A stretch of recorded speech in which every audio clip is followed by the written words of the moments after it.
Haji Mustafa Hajiyar Meeraj travels மேலைக்கு வருமாறு அழைக்கிறோம்.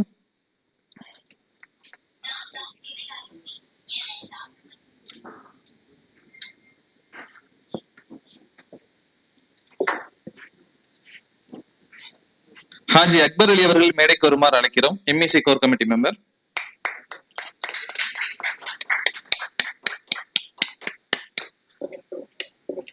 ஹாஜி கமில் ஃபரீத் சிங்கப்பூர் டெக் அவங்க மேடைக்கு வருமாறு அழைக்கிறோம்.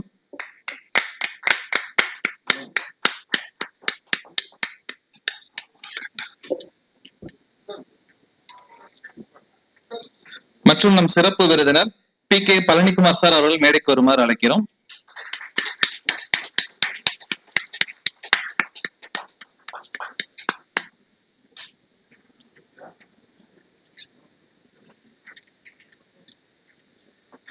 இந்த நிகழ்வை இறைவசனம் மோதி துவங்கி வைக்க அர்ஷத் மௌலானா அவர்கள் மேடைக்கு வருமாறு அழைக்கிறோம்.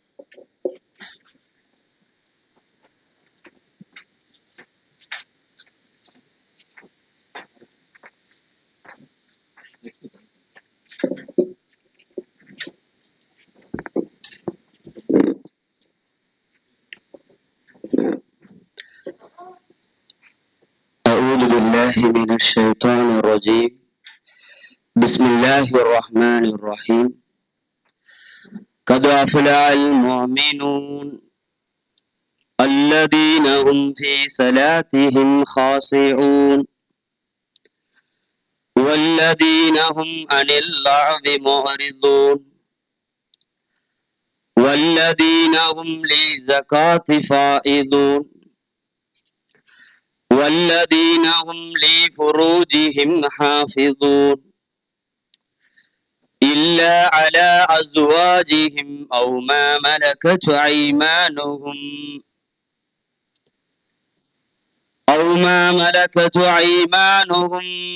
فإنهم غير مظلومين. فمن ابتغى وراء ذلك فأولئك هم العادون والذين هم لأماناتهم وعهدهم راعون والذين هم على صلواتهم يحافظون أولئك هم الوارثون. صدق الله العلي العظيم. ஏக இறைவனான வல்ல ரஹ்மானின் திருப்பெயரை போற்றி இந்த இறைவசனத்தை துவங்குகிறேன். ஈமான் கொண்டவர்களே, நிச்சயமாக வெற்றி பெறுவீர்கள். அவர்கள் எப்படிப்பட்டவர்கள் என்றால், தங்கள் தொழுகையில் உள்ளச்சத்தோடு இருப்பார்கள்.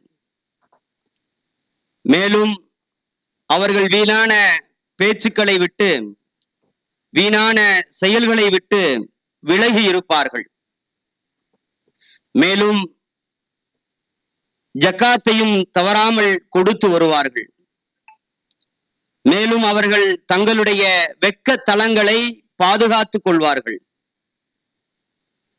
ஆனால் அவர்கள் தங்கள் மனைவிகளிடமோ அல்லது தங்கள் வழக்கரம் சொந்தமாக்கி கொண்டவரிடமோ தவிர நிச்சயமாக அவர்கள் பழிக்கப்பட மாட்டார்கள்.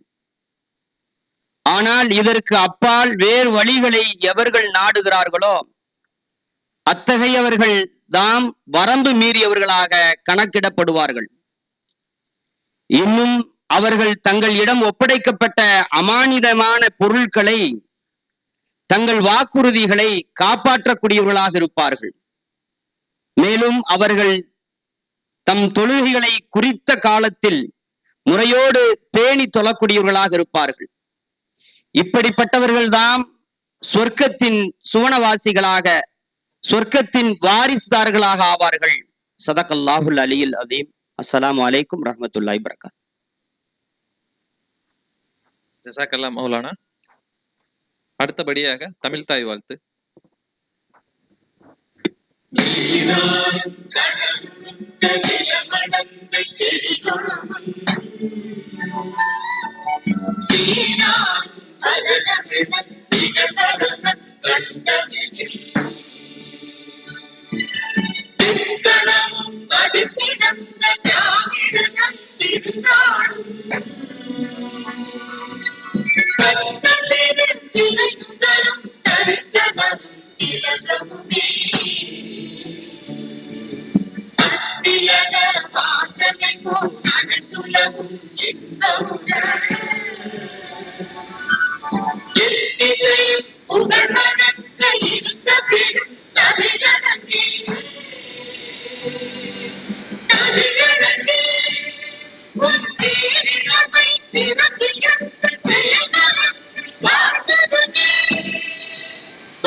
அடுத்தபடியாக வரவேற்புரை மற்றும் அபோட் எம்இசி பற்றி விவரிக்க ஹாஜி ஏ.கே. சமான் அவர்களை அழைக்கிறோம்.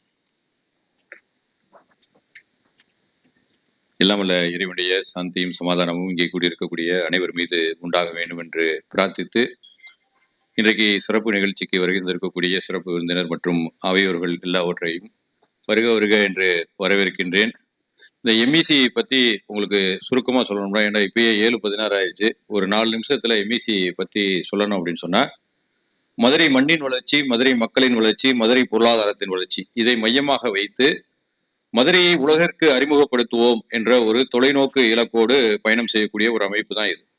எப்பயுமே 80-20 கான்செப்ட்னு ஒன்று சொல்லுவாங்க. என்னன்னா 80% முயற்சிகளை நீங்கள் மேற்கொண்டால் 20% மாற்றங்கள் தான் நிகழும். ஆரம்பத்தில் ஒரு நிறுவனத்தை ஆரம்பிக்கணும்டா 0ல இருந்து 20க்கு கொண்டு வரணும்டா உங்களுடைய எஃபர்ட் 80% போட்டாதான் 0ல இருந்து 20க்கு அது வரும். பாக்கி இருக்கக்கூடிய 80% வளர்றதுக்கு பாக்கி இருக்கக்கூடிய 20% எஃபர்ட்டை போட்டா போதும் அப்படிங்கிறது ஒரு பரேட்டோ பிரின்சிபல் அப்படின்ட்டு ஒரு பிரின்சிபல் சொல்லுவோம். அந்த மாதிரி ஒரு 10 வருடங்களிலே மதுரையை பசி இல்லா மதுரை, பட்டினி இல்லா மதுரை, பசுமை மதுரை, மதுரையில் இருக்கக்கூடிய மாணவர்களுக்கான ஊக்கத்தை, எந்த ஒரு மாணவருமே கல்வித்தொகை கட்ட முடியவில்லை என்று இடைநிறுத்தல் ஆயிடக்கூடாது அப்படிங்கிற ஒரு நோக்கம், அதற்காக ஒரு கல்வி பிரிவு இருக்கு, தொடர்ந்து செயல்படுது. அதே நேரத்துல இதை கேட்ட உடனே நீங்க போய் பாய் நாளைக்கே ஜவான் பாய் சொன்னாரு கல்விக்கு உதவி பண்றோம், 2.5 லட்ச ரூபா ஃபீஸ் கட்டணும், 3 லட்ச ரூபா ஃபீஸ் கட்டணும்னு உடனே நாளைக்கே அப்ளிகேஷன் வந்துடும். அந்த மாதிரி ஃபேன்சி படிப்புகளுக்கு நாங்கள் கொடுப்பதில்லை. நாங்க எந்த மாதிரி படிப்புகளுக்கு கொடுக்குறோம் அப்படின்னா, ஆர்ட்ஸ் காலேஜில் படிக்கிறாங்க, வக்போர்டில் படிக்கிறாங்க, மீனாட்சி காலேஜில் படிக்கிறாங்க. மீனாட்சி காலேஜில் எவ்வளோ ஃபீஸ் அப்படின்னா 2500 3500 ரூபா. அதை கட்ட முடியாத குடும்பங்கள் கூட இன்றைக்கும் இருக்கின்றன. அந்த மாதிரி மக்களுக்கு நம்ம கட்டுறோம். அரசாங்க பள்ளிக்கூடம் தவிர சில தனியார் பள்ளிக்கூடங்கள்ல ஒரு குறைவான கட்டணங்கள் வாங்கக்கூடியது உங்களுக்கு நாங்கள் கொடுக்குறோம். அந்த மாதிரியான இதை வசூல் பண்ணி நம்ம கல்வி உதவி தொகையாக கொடுக்குறோம். ஏன் அப்படின்னா, கல்வியால் உயர்ந்த மாநிலமாக தமிழ்நாடு இருக்கக்கூடிய காரணத்தால கல்வி வரக்கூடிய இளைஞர் சமூகத்துக்கு வரணும் அப்படிங்கிறதுக்காக கல்வியை மையப்படுத்தி இந்த எக்கனாமிக் சேம்பர் கல்வியை மையப்படுத்தி இயங்குது. அடுத்ததாக பிசினஸ் சேம்பர்ல நம்ம என்ன பண்றோம் அப்படின்னு சொன்னா, இந்த மாதிரி மாதாந்திர வணிக பயிற்சிகள் கொடுக்குறோம். இதுக்கு எவ்வளவு கட்டணம்? போன வருஷம் வரைக்கும் ஆரம்பிச்சு இது 6வது வருடம், 5 வருடங்கள் வரைக்கும் வருடத்திற்கு 2000 ரூபாய் மட்டும்தான் நம்ம ஃபீஸ் வாங்கணும். வருடத்திற்கே 2000 ரூபாய் தான். சரிங்களா? அது காஸ்ட் கூட ஒர்க் அவுட் ஆகாது. இருந்தாலும் அந்த அடித்தட்டு மக்களும் இப்ப வேற அமைப்புகள்லாம் இருக்கு வணிகத்தை சொல்லிக் கொடுக்கறதுல 15,000 ரூபாயில இருந்து 2.5 லட்ச ரூபாய் 3 லட்ச ரூபாய் வரைக்கும் கட்டணங்கள் வாங்கக்கூடியவங்களும் இருக்காங்க. அந்த செக்டார்ல கூட போக முடியாத சில வணிகர்கள் இருக்காங்க. பெட்டி கடை வச்சிருக்கவங்க, சின்ன சின்ன ட்ரேடர்ஸ் அப்படிங்கிற கூடிய அந்த மக்களையும் மேம்படுத்த வேண்டும் என்ற ஒரு உயர்ந்த நோக்கத்துல நம்ம வணிக பயிற்சிகளை இந்த மாதிரி கொடுத்துருக்கோம். கிட்டத்தட்ட ஒரு 60க்கும் மேற்பட்ட பயிற்சிகளை நம்ம கொடுத்துருக்கோம். ஃபுல் டே செஷன்ஸ் நிறைய பண்ணியிருக்கோம். ஃபேக்டரி விசிட் கொடுத்துருக்கோம். வணிகத்துல ஃபோர்ஸா அப்படிங்கிற ஒரு குரூப் ஆரம்பிச்சு, ஃபோர்ஸானா அமுல்படுத்துதல், அதாவது இம்ப்ளிமெண்டேஷன். இங்க நாம சொல்றாங்க, இப்போ சார் இன்னைக்கு பேச இருக்காங்க, அவங்களுடைய கருத்துக்களை நீங்க கேட்டு நீங்க உங்களுடைய பிசினஸ்ல இம்ப்ளிமெண்ட் பண்ணணும்ல. அதனால 10 பேர் கொண்ட ஒரு குரூப்பா நம்ம பிரிச்சிருக்கோம். 10 தொழில் முனைவோர்கள் வந்தீங்க அப்படின்னு சொன்னா அவங்களுக்கு ஒரு மென்டாரை போட்டு அதுக்கு எக்ஸ்ட்ரா ஃபீஸ் எல்லாம் இது வரைக்கும் வாங்கல. அதுக்கு அவங்களுடைய அக்கௌண்ட்ஸை கொண்டு வர சொல்லி, P&L கொண்டு வர சொல்லி, அவங்களுடைய பிசினஸ் என்ன ப்ராப்ளம் என்ன எல்லாத்தையும் பார்த்து அந்த மென்டார் ஹேண்ட் ஹோல்டா அவங்கள கையை விடுத்து இந்த மாதிரி கிட்டத்தட்ட அந்த மென்டார்ஸை நீங்க பாராட்டணும். கிட்டத்தட்ட 50 நபர்களை உருவாக்கி இருக்காங்க. 50 தொழில் முனைவோர்களை. பிசினஸ்னா இந்த 7 டிபார்ட்மெண்ட் குறைஞ்சது, மார்க்கெட்டிங் இருக்கு, சேல்ஸ் இருக்கு, HR இருக்கு, R&D இருக்கு. அதுக்கப்புறம் புதுசா இந்த மாதிரி ஒவ்வொரு டிபார்ட்மெண்ட்லயும் இத்தனை டிபார்ட்மெண்ட்களும் நம்முடைய பிசினஸ் இருக்கா அப்படிங்கிற மாதிரி அவங்களுக்கு தெரியல. அவங்க நினைக்கிறாங்க வாங்குறா வித்தா பிசினஸ் அப்படின்ட்டு. ஆனா பிசினஸ்ங்கிறது ஒரு கலை. அதை திறம்பட செஞ்சா மதுரையில இருந்து மிகப்பெரிய தொழிலதிபர்கள் உருவாக வேண்டும் என்பதற்காக நம்ம இந்த பிசினஸ் விங்க தொடர்ந்து நடத்திக்கிருக்கோம். அடுத்து சோசியல் விங். சோசியல் விங்ல வந்து பசி இல்லா மதுரை இங்க வந்து நாங்க ஏழைகளுக்கு உணவளிக்கும் குழுன்னு ஒரு குழு வச்சு கிட்டத்தட்ட 10 ஆண்டுகளுக்கு மேலாக உணவு வந்து கொடுத்துக்கிருக்கோம். அப்ப அந்த சாலையோரத்துல இருக்கக்கூடிய மக்கள், அந்த வறுமை நிலையில இருக்கக்கூடிய மக்கள் சொல்றாங்க, எங்களுக்கு மதிய உணவுகள் நிறைய வருது, ஆனா காலை உணவு ஒருத்தர் கூட கொண்டு வந்து கொடுக்கறது இல்ல அப்படின்னு சொல்லும் போது, காலை உணவை கொடுக்கக்கூடிய ஒரு பழக்கத்தை செஞ்சு கிட்டத்தட்ட ஒரு 5 வருடங்களாக காலை உணவு அவங்களுக்கு இட்லி, தோசை அந்த மாதிரி வந்து உணவுகளை வந்து பொட்டணம் கட்டி அந்த சாலையோர மக்களுக்கு வந்து கொண்டு போய் கொடுக்குறோம். ஸோ அந்த மாதிரி வந்து தாகத்துக்கு நீர் கொடுக்கறது, இந்த மாதிரியான வேலைகளை வந்து நம்ம செய்யறோம். ஏன் அதை செய்யறோம் அப்படின்னா, இது வலியுறுத்தப்பட்ட ஒன்று. நமக்கு வந்து வலியுறுத்தப்பட்ட ஒன்று. ஏன் முஸ்லிம் சமூகம் வந்து எல்லா இதுலயும் முன்னணியில இருக்காங்கன்னா, 2 பெரும் பெருநாட்கள் அவங்களுக்கு இருக்கு. ஒண்ணு வந்து ரமலான், ஒன்னு பக்ரீத். ரமலானுடைய பேர் வந்து ஈதுல் ஃபித்ர். ஃபித்ருன்னா ஏழைகளுக்கான திருநாள். ஏழைகளுக்காக ஒரு பண்டிகையை உலகளாவில கொண்டாடக்கூடிய ஒரு மார்க்கமாக இந்த இஸ்லாமிய மார்க்கம் இருக்கு. என்ன சொல்லுது அப்படின்னா, நீங்க நோன்பு வச்சதுல சின்ன சின்ன தவறுகள் ஏற்படும், அதுக்கு பரிகாரமாக நீங்க 2 கை உங்களுடைய கை அளவுக்கு தானியங்களை கொடுத்து அதை ஏழைகளுக்கு கொண்டு போய் கொடுத்து, அந்த ஏழைகள் பெருநாள் தினத்தன்று அந்த ஏழைகளை கையேந்தக்கூடிய அவல நிலைக்கு அவர்களை ஆளாக்கி விடாதீர்கள் என்று சொன்ன ஒரு காரணத்துக்காக அந்த திருநாள் கொண்டாடப்படுகிறது. அப்ப ஏழைகளுக்காக ஒரு திருநாள், பட்டினி இருந்து பசி இருந்து அதுக்காக ஒரு திருநாள். 2வது திருநாள் வந்து பக்ரீத். இப்ப அடுத்த மாசம் வரப்போதே அது வந்து ஆடு அல்லது மாடு அறுத்து அந்த இறைச்சியை ஏழைகளுக்கு, உறவினர்களுக்கு, சொந்த பந்தங்களுக்கு, அண்டை வீட்டார்களுக்கு பகிரக்கூடிய ஒரு இதா இருக்கு. அப்ப அடுத்த வீட்டுக்காரன், பக்கத்து வீட்டுக்காரன் பசித்திருக்க தான் மட்டும் உண்பவன் சிறந்த இறைவ விசுவாசி இல்லை என்று நபிகளார் ஸல்லல்லாஹு அலைஹி வஸல்லம் அவர்கள் சொன்னது காரணத்தினால இந்த மாதிரி பசி இல்லா மதுரை, பட்டினி இல்லா மதுரை, தாகம் இல்லா மதுரை, இதை வந்து நம்ம வந்து ஒரு சோசியல் காஸ்ட்டை தொடர்ந்து செஞ்சுக்கிட்டே இருக்கணும். இந்த மண் வந்து இந்த அறிவு அல்ல, இறைவன் நமக்கு கொடுத்த அறிவு, எனக்கு கொடுத்த ஆற்றல், எனக்கு கொடுத்த கல்வி எனக்கானது மட்டுமல்ல, இந்த உலகத்திற்கானது. இதை நான் இந்த உலகத்துக்கு எல்லாத்துக்கும் டிஸ்ட்ரிபியூட் பண்ணணும். சரிங்களா? என்னுள்ளேயே வச்சிடக்கூடாது, இந்த செல்வமோ இதோ என்னோட தங்கிடக்கூடாது அப்படிங்கிறதுக்காக ஆரம்பிக்கப்பட்ட ஒரு சேம்பர். ஆக அப்படிப்பட்ட இந்த சேம்பர் இருக்கக்கூடிய இந்த நிலையில அதே நேரத்துல ஆன்மீக பயிற்சியில என்ன சொல்றோம்? ஒழுக்கமான வியாபாரம். அவர் சொன்னார்ல, ஒரு வசனம் ஓதுனார்ல, நீங்கள் வாக்குறுதி அளித்தால் அந்த வாக்குறுதியிலே வீழாமல் இருங்கள், அவர் தான் உண்மையானவர். சரிங்களா? இன்னைக்கு தரேன், நாளைக்கு தரேன், கடன் வாங்கிட்டு இழுத்து அடிக்கிறது, அப்படி பண்றது இப்படி பண்றது எத்திக்கல் வியாபாரம். அறவழியிலே வணிகம் செய்ய வேண்டும். அதுதான் உங்களை லாங் ஸ்டாண்டிங்ல கொண்டு போய் லாங் ரன்ல கொண்டு போய் சேர்க்கும் அப்படிங்கிறத வந்து அந்த ஆன்மீக பயிற்சி மூலமாக பிசினஸை வந்து மேம்படுத்துது. இவர்கிட்ட போய் ஒரு பொருளை வாங்கணும் அப்படின்னா இவர் உண்மையா நடந்துக்கிடுவாரு, நல்ல பொருளை தருவாரு, அந்த பொருளுக்குண்டான பின்னாடி ஃபீட்பேக் ஃபால்ட் வந்தா தருவாரு அப்படிங்கிற அந்த பயிற்சி, அறவழியிலான ஒரு வணிக பயிற்சியையும் நமக்கு கொடுக்குறோம். இன்னைக்கு இருக்க கார்பரேட் உலகம் என்ன சொல்லுது? Cut throat competition. நான் வாழணும்னா ஒரு 10 பேர் செத்தா பரவாயில்ல அப்படிங்கிறது, அந்த கான்செப்ட் அவன் வந்து நம்ம இஸ்லாம் சொல்றது இல்லை. இஸ்லாம் என்ன சொல்லுது அப்படின்னு சொன்னா, கோஆபரேட்டிவா இருங்க, கோஆர்டினேஷனா இருங்க. You are all cooperator, you are all coordinators. நீங்க ஒருத்தருக்கு ஒருத்தர் உதவிகளா இருங்க.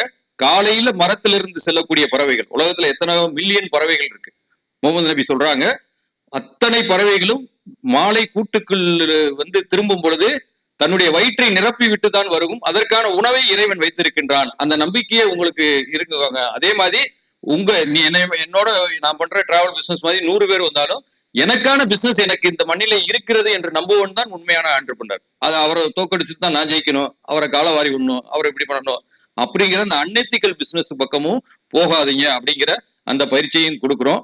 அதனால நீங்க இங்க வந்திருக்கக்கூடிய சகோதரர்கள், வராத சகோதரர்களுக்கு இந்த செய்தியை எத்தி வைங்க. கிட்டத்தட்ட ஒரு 1500-2000 மக்கள் இருக்காங்க பிசினஸ் பீப்புள். அந்த மக்களுக்கு எல்லாம் சொல்லி அவங்களை இங்க வர வச்சிங்க அப்படின்னு சொன்னா அவங்களுக்கான பயிற்சிகளை கொடுத்து அவங்களை மேம்படுத்தி பிசினஸ் கிளினிக்னு வச்சிருக்கோம். பேன் கார்டு கூட எடுக்க தெரியாத பிசினஸ் பீப்புள் இருக்காங்க, ஜிஎஸ்டி எடுக்க தெரியாத பிசினஸ் பீப்புள் இருக்காங்க, ஃபைல் பண்ண தெரியாத பிசினஸ் பீப்புள் இருக்காங்க. இதுக்கெல்லாம் இலவச ஆலோசனைகள் நாங்க கொடுக்குறோம். ஒரு ஃபேக்டரி எப்படி போறது, பேக்கிங் எப்படி பண்றது, பேக்கிங்க்கு டிசைன் எப்படி பண்றது, ஏஐ மூலமா இன்னைக்கு தொழில் எல்லாத்தையுமே நம்ம வந்து இலவசமாவே நிறைய விஷயங்களை கற்றுக் கொடுக்குறோம். ஆகையால இந்த மதுரை எக்கனாமிக் சேம்பர் நடத்தக்கூடிய இந்த நிகழ்ச்சிக்கு தொடர்ந்து வாங்க. இந்த மாதிரி சிறந்த பயிற்சியாளர்கள் நம்மள்ட்ட வந்து பயிற்சிகள் கொடுக்க இருக்காங்க. அவங்களுடைய இன்புட்ஸ், ஒரு இன்புட் உங்களை வந்து மாற்றக்கூடிய வகையில் அமையும். ஒவ்வொரு இதுவும் வந்து நம்ம வந்து ஒரு பெரிய பிசினஸை நோக்கி, இலக்கு நோக்கி நம்ம என்ன நினைக்கிறோம்னா, இன்னைக்கு ஒரு 1000 ரூபாய் கிடைச்சா போதும் அப்படின்னு நினைக்கிறோம். அப்படி இல்லை, பிசினஸ்ங்கிறது அப்படி இல்லை. பிசினஸ் வந்து லெகசி கிரியேட் பண்ணணும். உங்களுடைய பிசினஸை நீங்க அடுத்த தலைமுறை மக்களுக்கு கொண்டு போய் கொடுக்கணும். ஆனா நம்ம மக்கள் என்ன செய்யறாங்க அப்படின்னா, இந்த சனி என்னோடய போயிடட்டும் அப்படிங்கிறோம், இந்த பிசினஸ் என்னோடய போயிடட்டும் அப்படிங்கிறோம். அப்படி இல்லை, அந்த பிசினஸை அழகாக்கி வளமாக்கி அதை உங்களுடைய தலைமுறைகளுக்கு கடத்த வேண்டும். அப்படி கடத்துறது தான் நீங்க உண்மையிலேயே அவங்களுக்கு கொடுக்கக்கூடிய சொத்துக்களாக இருக்கும். உங்களுடைய வரக்கூடிய தலைமுறைகளுக்கு கொடுக்கக்கூடிய சொத்துக்களாக இருக்கும். உங்களுடைய பிசினஸ் மூலமா நீங்க மட்டுமல்ல, உங்க குடும்பம் மட்டுமல்ல, உங்களுடைய பகுதி, உங்களுடைய ஊர், உங்களுடைய எல்லா மக்களும் வாழ வேண்டும் என்பதுதான் அந்த பிசினஸுடைய உன்னதமான நோக்கமாக இருக்க வேண்டும். இதைத்தான் எம்இசி வந்து உங்களுக்கு பயிற்சிகள் கொடுக்கிறது. தொடர்ந்து வாருங்கள், சந்திப்போம். நன்றி. ஜிசாக்குமுல்லாஹ். அடுத்தபடியாக சிறப்பு விருந்தினரை அறிமுகப்படுத்த ஹாஜி நவாஸ் பாபு சார் அவர்களை மேடைக்கு வருமாறு அழைக்கிறோம். அஸ்ஸலாமு அலைக்கும். இறைவனுடைய சாந்தியும் சமாதானமும் அனைவருக்கும் உரித்தாக. இன்றைய சிறப்பு விருந்தினர் திரு பழனிக்குமார் வந்து அவரை பத்தி ஒரு சின்ன இன்ட்ரடக்ஷன் கொடுத்திருக்காரு. அவரை வரவேற்கிறேன். பட் அவர் எனக்கு அறிமுகமானது வந்து அதாவது ஒரு ஸ்ட்ரேஞ்சர் மேல இப்ப நான் பேசணும் பார்த்தீங்கன்னா ஒரு ஸ்ட்ரேஞ்சர் அப்படிங்கிற முறையில தான் நான் அறிமுகமானேன். அவர் ஃபேஸ்புக்கில் அவரோட பேஜை வந்து நான் ஃபாலோ பண்ணேன். அதில் நான் ஒரு பிஸ்னஸ் வந்து ஒரு போஸ்டிங் போட்டிருந்தேன். போஸ்டிங் போட்டதுன்னே அவர் வந்து எனக்கு ஒரு மெசேஞ்சரில் ஒரு ஃபீட்பேக் கொடுத்தாரு. உங்கள் போஸ்டிங்கை இன்னும் இந்த மாதிரி பண்ணால் மேம்படுத்தினா நல்லா இருக்குமே அப்படின்னு சொல்லி ஒரு ஃபீட்பேக் கொடுத்தாரு. அப்புறம் அதுலேருந்து அந்த நட்பு தொடர்ந்து அப்படியே அடுத்தடுத்த கடைக்கு போச்சு.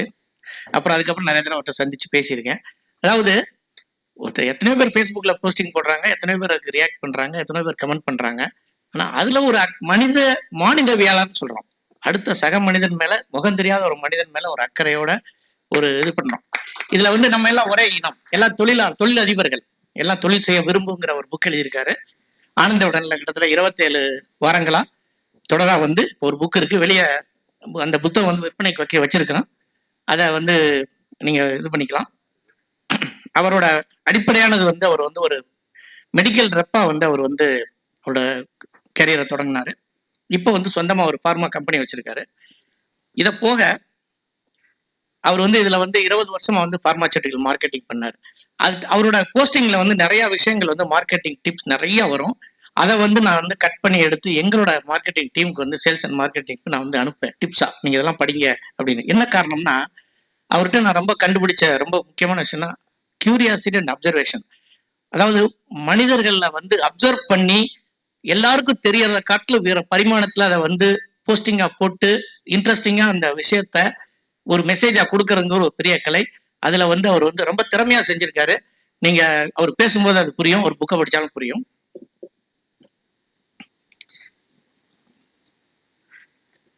இது போக அவர் வந்து நிறைய வந்து மோட்டிவேஷனல் ஸ்பீக்கர், பிசினஸ் ஸ்ட்ராட்டஜிஸ்டா வந்து நிறைய கல்லூரிகள், பொது தளங்கள்ல வந்து அவர் பேசியிருக்காரு.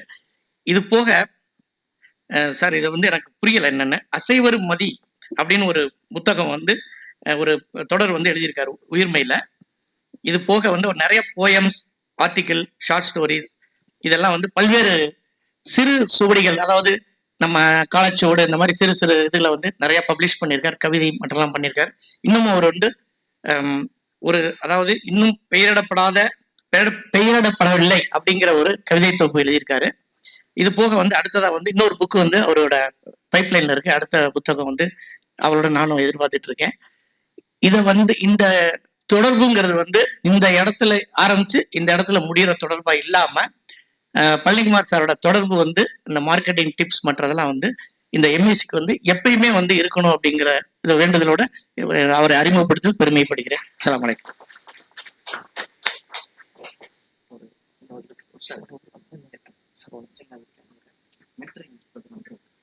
ஒரு சிறப்பான நிகழ்வு, அதை அறிமுகப்படுத்த ஏகே ஜமான் அவர்கள் அழைக்கிறோம். அதாவது இஸ்லாத்தினுடைய அடிப்படை கடமைகள் 5 இருக்கு. ஒண்ணு வந்து கலிமா, இறைவன் ஒருவன் தான் அப்படிங்கிற ஒரு நம்பிக்கையை ஆழமா நம்புறதுங்கிறது கலிமா. 2வது இறைவன் நமக்கு கொடுத்திருக்கக்கூடிய நெமத்துக்கள், அருட்கொடைகள். காலையில எந்திரிச்ச உடனே அந்த வலது கை மட்டும் வரலன்னு வைங்களேன், 5000 கோடி கான்ட்ராக்டா இருந்தாலும் எப்படி போக முடியும்? சரிங்களா? அப்ப நம்மளுடைய உடல் இயக்கம் எல்லாமே, சூரியன், சந்திரன் எல்லாமே இறைவன் கொடுத்ததுக்காக அவனுக்கு நன்றி செலுத்தக்கூடிய விதத்திலே 2வது வந்து தொழுகை, 3வது நான் ஏற்கனவே சொன்ன மாதிரி நோன்பு, 4வது வந்து நமக்கு இறைவன் கொடுத்த செல்வத்திலிருந்து 2.5% வந்து பிற மக்களுக்கு, ஏழைகளுக்கு, வறியவர்களுக்கு அன்னதானம் கொடுக்கறது வந்து 2.5% நம்ம கொடுக்கறது ஜக்காத்து. 5வது கடமையாக உங்களுக்கு செல்வங்கள் இருந்தா ஹஜ்ஜுக்கு செல்லக்கூடிய அந்த வாய்ப்பு இருந்தா கண்டிப்பா நீங்க போயிட்டு வரணும் அப்படின்னு சொல்றாங்க. அந்த வகையில இந்த வருடம் ஹஜ்ஜுக்கு செல்லக்கூடிய மக்கள் சில பேர் வந்திருக்காங்க. அவங்கள வந்து ஹானர் பண்ணிடுவோம். அவங்கள ஹானர் பண்ணிட்டு அப்படியே நம்ம நேரடியாக நிகழ்ச்சிக்கு போயிடுவோம். ஃபர்ஸ்ட் வந்து சீஃப் கெஸ்ட் அறிமுகம் பண்ண நவாஸ் பாபு சார் போறாங்க. அவங்கள வந்து நம்ம ஹானர் பண்ணுவோம். மாஷா அல்லாஹ். வாங்க. அடுத்து நம்ம யூசுப் சாலிக் ஹஜ்ரத்தும் போறாங்க இன்ஷா அல்லாஹ். இப்ப வாங்க வாங்க. தௌஃபிக் போறாரு, இ வெஹிக்கிள் தௌஃபிக். அஸ்மா சாதிக் போறாங்க. வாங்க. வாங்க வாங்க, டக்குன்னு வாங்க, டைம் ஆச்சு. வாங்க. வேற யாரு இருக்காங்க? வேற யாரும் இருக்காங்களா ஹஜ்ஜுக்கு போறவங்க? வாங்க. கபூர் பாய் இந்த வட்டம் போறாரு. வேற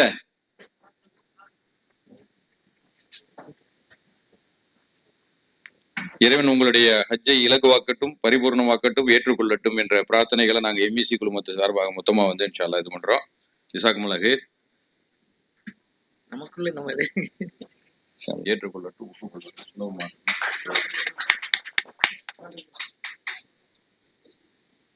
சார் இதை ஒண்ணு எடுப்பேன். வாழ்க்கையில முன்னுக்கும்.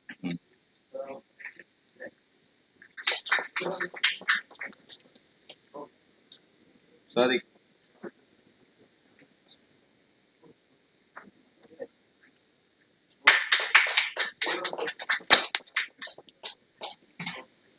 இன்னொருத்தர் யூசுப் சிங் வாங்க ஜி. அஸ்ஸலாமு அலைக்கும்.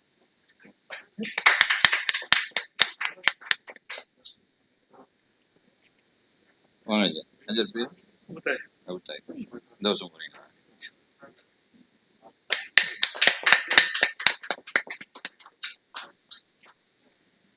Right, okay. ஸோ அனைவருக்கும் வணக்கம். சார் என்னை பற்றி நல்ல ஒரு ப்ரீஃப் இன்ட்ரடக்ஷன் கொடுத்துருந்தாரு. அவர் முதல்ல வந்து இங்கே வந்திருக்கக்கூடிய இந்த எம்இசியினுடைய அனைத்து உறுப்பினர்களுக்கும் என்னுடைய வாழ்த்துக்களை தெரிவித்துக் கொள்கிறேன். பொதுவாக வந்து ஒரு காலத்தில் அசோசியேஷனில் இருக்கோம் அப்படின்னா முந்தி ஒரு 20 வருடங்கள் 10 வருடங்களுக்கு முன்னதாக பட்டிமன்றத்திலேருந்து ஏதாவது ஒரு பேச்சாளரை கூப்பிட்டு வந்துட்டு ஒரு ரிலாக்ஸேஷன் தண்ணி அடிக்கிற மாதிரி ஒரு ப்ரோக்ராமாக தான் நிறைய அசோசியேஷனில் நடந்துட்டு இருந்தது. 2ஆம் உலகப் போருக்கு பின்னதாக ஒட்டுமொத்த சந்தையுமே வேற மாதிரி ஆயிடுச்சு. மார்க்கெட் வந்து விற்கிறவங்க கையில் கிடையாது, வாங்குறவங்க கையில் மாறிடுச்சு. ஸோ அதுக்கேற்ற மாதிரியான அசோசியேஷன்ஸ் எல்லாம் வந்து உங்களுக்கே தெரியும், பிஎன்ஐஎஸ் கிளப் எல்லாம் நிறைய ஏகப்பட்ட கிளப்ஸ் இருக்கு. எல்லாம் வந்து தொழில் சார்ந்து மாறிடுச்சு. இப்போ எங்களுடைய மருந்து வியாபாரிகள் சங்க செயலாளர் இருக்கிறார். இப்போ நாங்களே ஒரு ஃபங்க்ஷன் வைக்கிறோம், ஒரு மீட்டிங் வைக்கிறோம்னா எங்களுடைய துறை சார்ந்த ட்ரக் இன்ஸ்பெக்டரையோ ஃபுட் இன்ஸ்பெக்டரையோ யாரையோ கூப்பிட்டு வரோம். இப்போ நிறைய கம்பெனிஸில் வந்து ஜிஎஸ்டி கமிஷனரை கூப்பிட்டு வராங்க, ஒரு கன்சல்டன்ட் கூப்பிட்டு வராங்க, லாயரை கூப்பிட்டு வராங்க. நமது தொழில் சார்ந்து நம்ம எப்படி ஒருத்தர் முன்னேறிக்கலாம், ஒருத்தர் அரவணைச்சிக்கலாம் அப்படின்றது தான் இப்போதைக்கு ட்ரெண்டு. ஸோ இவருடைய இந்த மீட்டிங் சொல்லும்போது நீங்கள் தொடர்ச்சியாக அது மாதிரியான ஒரு செயல்பாடுகள் இருக்கிறதுனால நல்ல நிர்வாகிகளை பெற்றிருக்கிறீர்கள். நல்ல நிர்வாகிகளை பெற்றிருப்பதனால் நல்ல நிர்வாகம் நடக்கிறது, சிறந்த பயிற்சி நடக்கிறது. அதனால தான் உங்கள் அனைவருக்கும் என்னுடைய வாழ்த்துக்களை தெரிவித்துக் கொள்கிறேன். இந்த கூட்டத்திற்கு என்னை அறிமுகப்படுத்தி என்னை வரவழைத்த நவாசார் அவர்களுக்கு என்னுடைய பிரியங்களை தெரிவித்துக் கொள்கிறேன். நான் ஒரே ஒரு உறுதியை மட்டும் இங்கு வழங்க இருக்கிறேன். முதல் உறுதி, சார் ஒரு ஒர்க் ஷாப் பண்ணாரு. எல்லாம் ப்ராம்ப்ட் கொடுத்துட்டு எல்லாம் பண்ணு, என்ன பண்ணியிருக்கே, யார் பண்ணியிருக்கே அப்படின்னு கேட்டாரு. அது மாதிரி நான் ஒரு கொஸ்டின் கேட்ட ஆன்சரு எங்க பண்ணிக்காம இதை பண்ற அப்படின்னு சொல்லி நான் கண்டிப்பா உங்களை யாரையும் கேட்க மாட்டேன். கைதட்டு பண்றவங்கள நோட் பண்ணி வச்சுக்கோங்க. 2வது, கேள்வி கேட்காம இருந்தோம்னா அந்த கடைசி பெஞ்சில் இருக்கிறவங்க, சைட்ல இருக்கிறவங்க எல்லாருமே வந்து கவனச்சிதறலுக்குள்ளாகிறனால கேள்வி கேட்கக்கூடிய கட்டாயத்திற்கு நான் இருக்கிறேன். அதனால உங்களுக்கு எளிமையான, எனக்கு கடினமான கேள்விகளை கேட்கும்படியாக என் மனது சொல்லி கொண்டிருக்கிறது. நேரம் வேற வேகமா முடிச்சுட்டே இருக்கணும். இவன் எப்படா முடிப்பான், வெளியில ஒரு விருந்து வேற காத்துக்கிட்டு இருக்கு அப்படின்னு இருக்கக்கூடிய நண்பர்களுக்கு என்னுடைய சங்கடத்தை தெரிவித்துக் கொள்கிறேன். நான் ஸ்டார்ட் பண்ணலாம்னு நினைக்கிறேன். கீழே இறங்கிடுவா, இப்படி இங்கே இருந்து சொல்லிடுவா. ஓகே, இங்கே இருந்துட்டு ஒன்றும் ப்ராப்ளம், இங்கே இருந்துட்டு ஒன்றும் ப்ராப்ளம். இந்த இங்கே இருக்கு என்கிட்ட. பொதுவா எனக்கு வந்து இணையதளங்கள்ல இலக்கியத்தின் மீது ஒரு ஈர்ப்பு இருந்தது. 2002 நான் எம்எஸ்சி கெமிஸ்ட்ரி முடிச்சுட்டு வெளியில வந்தேன். 2 காரணமா இருந்த 2 விஷயங்கள். பஸ், நான் ஸ்கூல் டீச்சர் ஆகணும். அதுவும் இந்த சினிமா படத்துல சொல்ற மாதிரி நடிச்சா ஹீரோவா தான் நடிப்பேன்ற மாதிரி 11th 12th கெமிஸ்ட்ரி சாரா தான் ஆவேன். இந்த 6th சயின்ஸ் எடுக்கிறது, சோசியல் சயின்ஸ் எடுக்கிறது, பிடி கிளாஸ்ல போய் உட்காந்துக்கிட்டு இது எடுக்கிறது, இதெல்லாம் எனக்கு கிடையாது. 2வது, என்ன வேலை கிடைக்குதோ அதுல போயிடணும். இதுதான் 2 ஆப்ஷனோட கல்லூரியை விட்டு வெளியே வந்தேன். எனக்கு வந்த பஸ் மெடிக்கல் ரெப்ரசன்டேட்டிவ்கான பஸ். அதனால ஸ்கூல் பசங்கள்லாம் என்கிட்ட வந்து தப்பிச்சிட்டாங்க. ஸோ 2002 ஒரு அடிப்படை மருந்து விற்பனை பிரதிநிதியாக ஸ்டார்ட் பண்ணி 2013 நான் வேலை பார்த்துட்டு இருந்த ஒரு நிறுவனத்திற்கு ஒரு பேசிவ் இன்கம்காக, அதாவது ஒரு இடம் வேலை பார்த்துட்டு இருக்கும்போதே சைட்லயும் ஒரு இன்கம் வரணுன்றதுக்காக நான் வேலை பார்த்து கொண்டிருந்த நிறுவனத்துக்காகவே ஒரு மெடிக்கல் ஹோல்சேல் ஆரம்பிச்சேன். 2016 ஜனவரி 1ஆம் தேதி அந்த நிறுவனத்திலிருந்து வெளியேறி அந்த மெடிக்கல் ஹோல்சேலை ஒரு ஃபார்மா மார்க்கெட்டிங் கம்பெனியாக கன்வெர்ட் பண்ணிட்டேன். அப்புறம் இலக்கியத்தினுடைய நிறைய கவிதைகள், கட்டுரைகள், அரசியல் கட்டுரைகள், நிறைய சிற்றிதழ்கள்ல, இணைய இதழ்கள்ல வந்துட்டு இருந்தது. கொரோனா காலத்துல மனுஷபுத்திரன் அவர்களுடைய உயிர்மை இணைய இதழ்ல அசைவருமதி அப்படின்னு ஒரு மோட்டிவேஷனல் சீரீஸ், அவர் இலக்கிய கூட்டங்கள்ல கலந்துக்கிறது, புத்தகங்களை விமர்சனம் பண்றது, இந்த மாதிரியான நிகழ்வுகள் இருந்த போது எனக்கு விகடன்ல எழுதக்கூடிய வாய்ப்பு கிடைத்தது. என்னோட ஐடியாலஜியும் ஓப்பனா சொல்றேன்னா, என்னுடைய ஐடியாலஜியும் விகடனோட ஐடியாலஜியும் ஒத்தே வராது. என்னுடைய 2 கட்டுரைகள் வந்து விகடனோட பார்வைக்கு நண்பர் மூலமா போயிடுச்சு. அப்ப எனக்கு ஒரு ஃபோன் கால் வந்தது. நாங்க விகடன்ல இருந்து பேசுறோம். நான் நினைச்சேன் எவனோ ஒருத்தன் நம்மளை பிராங்க் பண்றான். சொல்லுங்க சார், இது மாதிரி உங்க 2 கட்டுரை வந்தது. சரி ஒன்னும் அனுப்பிட்டான் போல. எத்தனை வாரத்துக்கு நீங்க எழுத முடியும் அப்படின்னு கேட்டாங்க. ஒரு 5 இப்படியே தான் கேட்டேன். ஒரு 5 சார் நீங்க நல்லா யோசிச்சு சொல்லுங்க அப்படின்னு சொல்லிட்டு கட் பண்ணிட்டாங்க. அதுக்கப்புறமா ஒரு நண்பர் அழைக்கிறாரு. விகடனுக்கு ஒரு நம்பர் கொடுத்துருக்கேன், அவங்க கூப்பிடுவாங்க. ஏற்கனவே கூப்பிட்டது விகடன் தானா? மறுபடியும் அவங்க கூப்பிடுறாங்க. நான் சொல்றேன் ஒரு 10 வாரங்கள் எழுதலாம்னு நினைக்கிறேன் சார். அவங்க மறுபடியும் கன்சிடர் பண்ணுங்கன்றாங்க. நான் சொன்னேன் சார் நாங்கெல்லாம் மார்க்கெட்டிங்ல இருக்கேன், ஒரு ப்ராடக்டை கொண்டு வருவோம், அந்த ப்ராடக்ட் சரி இல்லை அப்படின்னா அதை நாங்க டக்கு நிப்பாட்டி வித்ட்ரா பண்ணிடுவோம் அப்படின்னு. ஸோ 5வது வாரம் 6வது வாரம் வந்து நம்ம ஒரு சிட்டிங் உட்காந்து பேசிக்குவோம், நல்லா இருக்கா நல்லா இல்லையா அப்படின்னு. ஸோ 7வது வாரம் நாங்க உட்காந்து பேசும்போது இந்த ஃபினான்ஷியல் இயர் முடிகிற வரைக்கும் நீங்க எழுதலாம் பள்ளிக்குமார் அப்படின்னு சொல்லி 27 வாரங்கள் என்னை தொடர்ந்து எழுத அனுமதித்தார்கள். அதோடைய முதல் வாரம் வெளிவந்த போது தொழில் செய்ய விரும்பு அப்படின்னா விகடன் வருது பெரிய இது அப்படின்னு நினைச்சிட்டு சில நண்பர்கள்ட்ட போய் நான் சொன்னேன், நான் தொழில் செய்ய விரும்புன்னு ஒரு தலைப்பு சொல்ல போறேன், எழுத போறேன் அப்படின்ட்டு. என்னுடைய நாங்க வாக்கர்ஸ் கிளப் சுந்தரம் பார்க் பக்கத்துல வாக்கர்ஸ் கிளப்ல நடப்போம். அந்த நடையாளர் கழக நண்பர்கள், சில தொழிலதிபர்கள், சில தொழில் முனைவோர்கள், சில தொழில் முனைவர்களோட பசங்க, இதே மாதிரி மெடிக்கல் ரெப்ரசன்டேட்டிவ்ஸ், என்னை மாதிரி ஃபார்மா கம்பெனி எடுத்து பண்றவங்க. அதுல ஒரு தொழிலதிபர் கேட்டாரு, தொழில் செய்ய விரும்பு, இந்த வருஷத்துல அவன் இருக்கிற தொழிலை காப்பாத்திக்க முடியாம பிசினஸை மூடிட்டு போலான்னு நினைக்கும் போது நீ எழுதி அதை படிச்சு எவன்ப்பா எழுத போறான், இருக்கிறத காப்பாத்திக்கிட்டா போதாது. நம்ம ஊருக்காரங்களுக்கு ரொம்ப பிடிச்ச விஷயமே ஒரு விஷயம் ஒரு நம்ம பண்ண போறோம்னு சொல்லி வந்தோம்னா உடனே வந்து இதெல்லாம் உருப்படாது அப்படின்னு சொல்றதுக்கு தான் நிறைய பேர் இருப்பாங்க. ஸோ முதல் இது எனக்கு அதுதான் கிடைச்சது.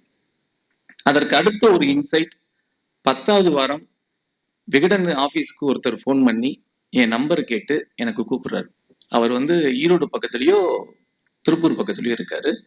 ஒரு 72-73 வயசு இருக்கும். ஒரு வெல்டிங் கம்பெனி வச்சிருக்காரு, 2-3 வெல்டிங் கம்பெனி அந்த குங்குபெல்ட்ல வச்சிருக்காரு. இந்த எஃப்எம் எல்லாம் பேசுவோம் இல்லையா, மதுரை மாவட்டம், கொட்டாம்பட்டி வட்டம் அப்படிலாம் பேசுவோம்ல, அது மாதிரி எனக்கு பேசுறாரு. சார் உங்க தொழில் செய்ய விரும்பு படிச்சுக்கிட்டு இருக்கேன், நல்லா எழுதுறீங்க, எப்படி எழுதுறீங்க, என்ன வேலை பாக்குறீங்க எல்லாம் கேட்டாரு. கேட்டுட்டு அப்பா அம்மா என்ன பண்றாங்கன்னா, எங்க அப்பா அம்மா ஓய்வு பெற்ற ஆசிரியர்கள், அதனாலதான் நீங்க எழுதுறீங்க. சரிங்க சார், கோயம்புத்தூர்ல நீங்க எங்க அப்படின்னு கேட்டார். சார் ஐயா நான் கோயம்புத்தூர் இல்லைங்களே அப்படின்னு. அப்ப எந்த ஊரு? மதுரை. என்ன சார் மதுரையில வந்துட்டு தொழிலை பத்தி இப்படி எழுதுறீங்க அப்படின்னு. எனக்கு நான் தூக்கி விட்டுப்பட்டு, ஏன்னா மதுரையில தொழிலே நடக்கலையா? நானும் மதுரைக்காரன் தாண்டா, நம்ம இங்கதான் கத்திக்கிட்டு இருக்கோம். நான் ஐயாட்ட சொன்னேன், ஐயா நீங்க எங்களுக்கு கிரைண்டர் தரீங்க, நாங்க அரைக்கிறதுக்கு கொஞ்சம் கேப்பையும் அரிசியும் தரோம், நாங்க இங்கேயும் கொஞ்சம் தொழில் நடக்குதுங்க. இல்ல சார் இது பெரிய விஷயம். இது எனக்கு இன்னொரு பரிணாமத்தை தந்தது என்னன்னா, அப்ப டிவிஎஸ் பென்னருக்கு அப்புறம் மதுரையில சொல்லிக்கிற மாதிரியான தொழில் முதலாளிகள் யாருமே வெளியில எக்ஸ்போஸ் ஆகுது இல்லையா? கோயம்புத்தூர்லன்னா இசட்எஃப் சொல்றாங்க, எல்ஜிபி சொல்றாங்க, சாந்திகிய சொல்றாங்க. மதுரையில ஏன் இந்த மாதிரி வர மாட்டேங்கிறாங்க? வர்றாங்க, சேச்சுரேட் ஆகி போயிடுறாங்களா அப்படின்ற ஒரு கேள்வி முன்னாடி உங்க முன்னாடி நான் இந்த மேடை சார்பாக நான் வைக்கிறேன். எதனால தொழில் வந்து கண்டினியூஸா நடத்த முடியல அப்படின்னா, பணம் இல்லை அப்படின்றது ஒரு காமனான காரணம்.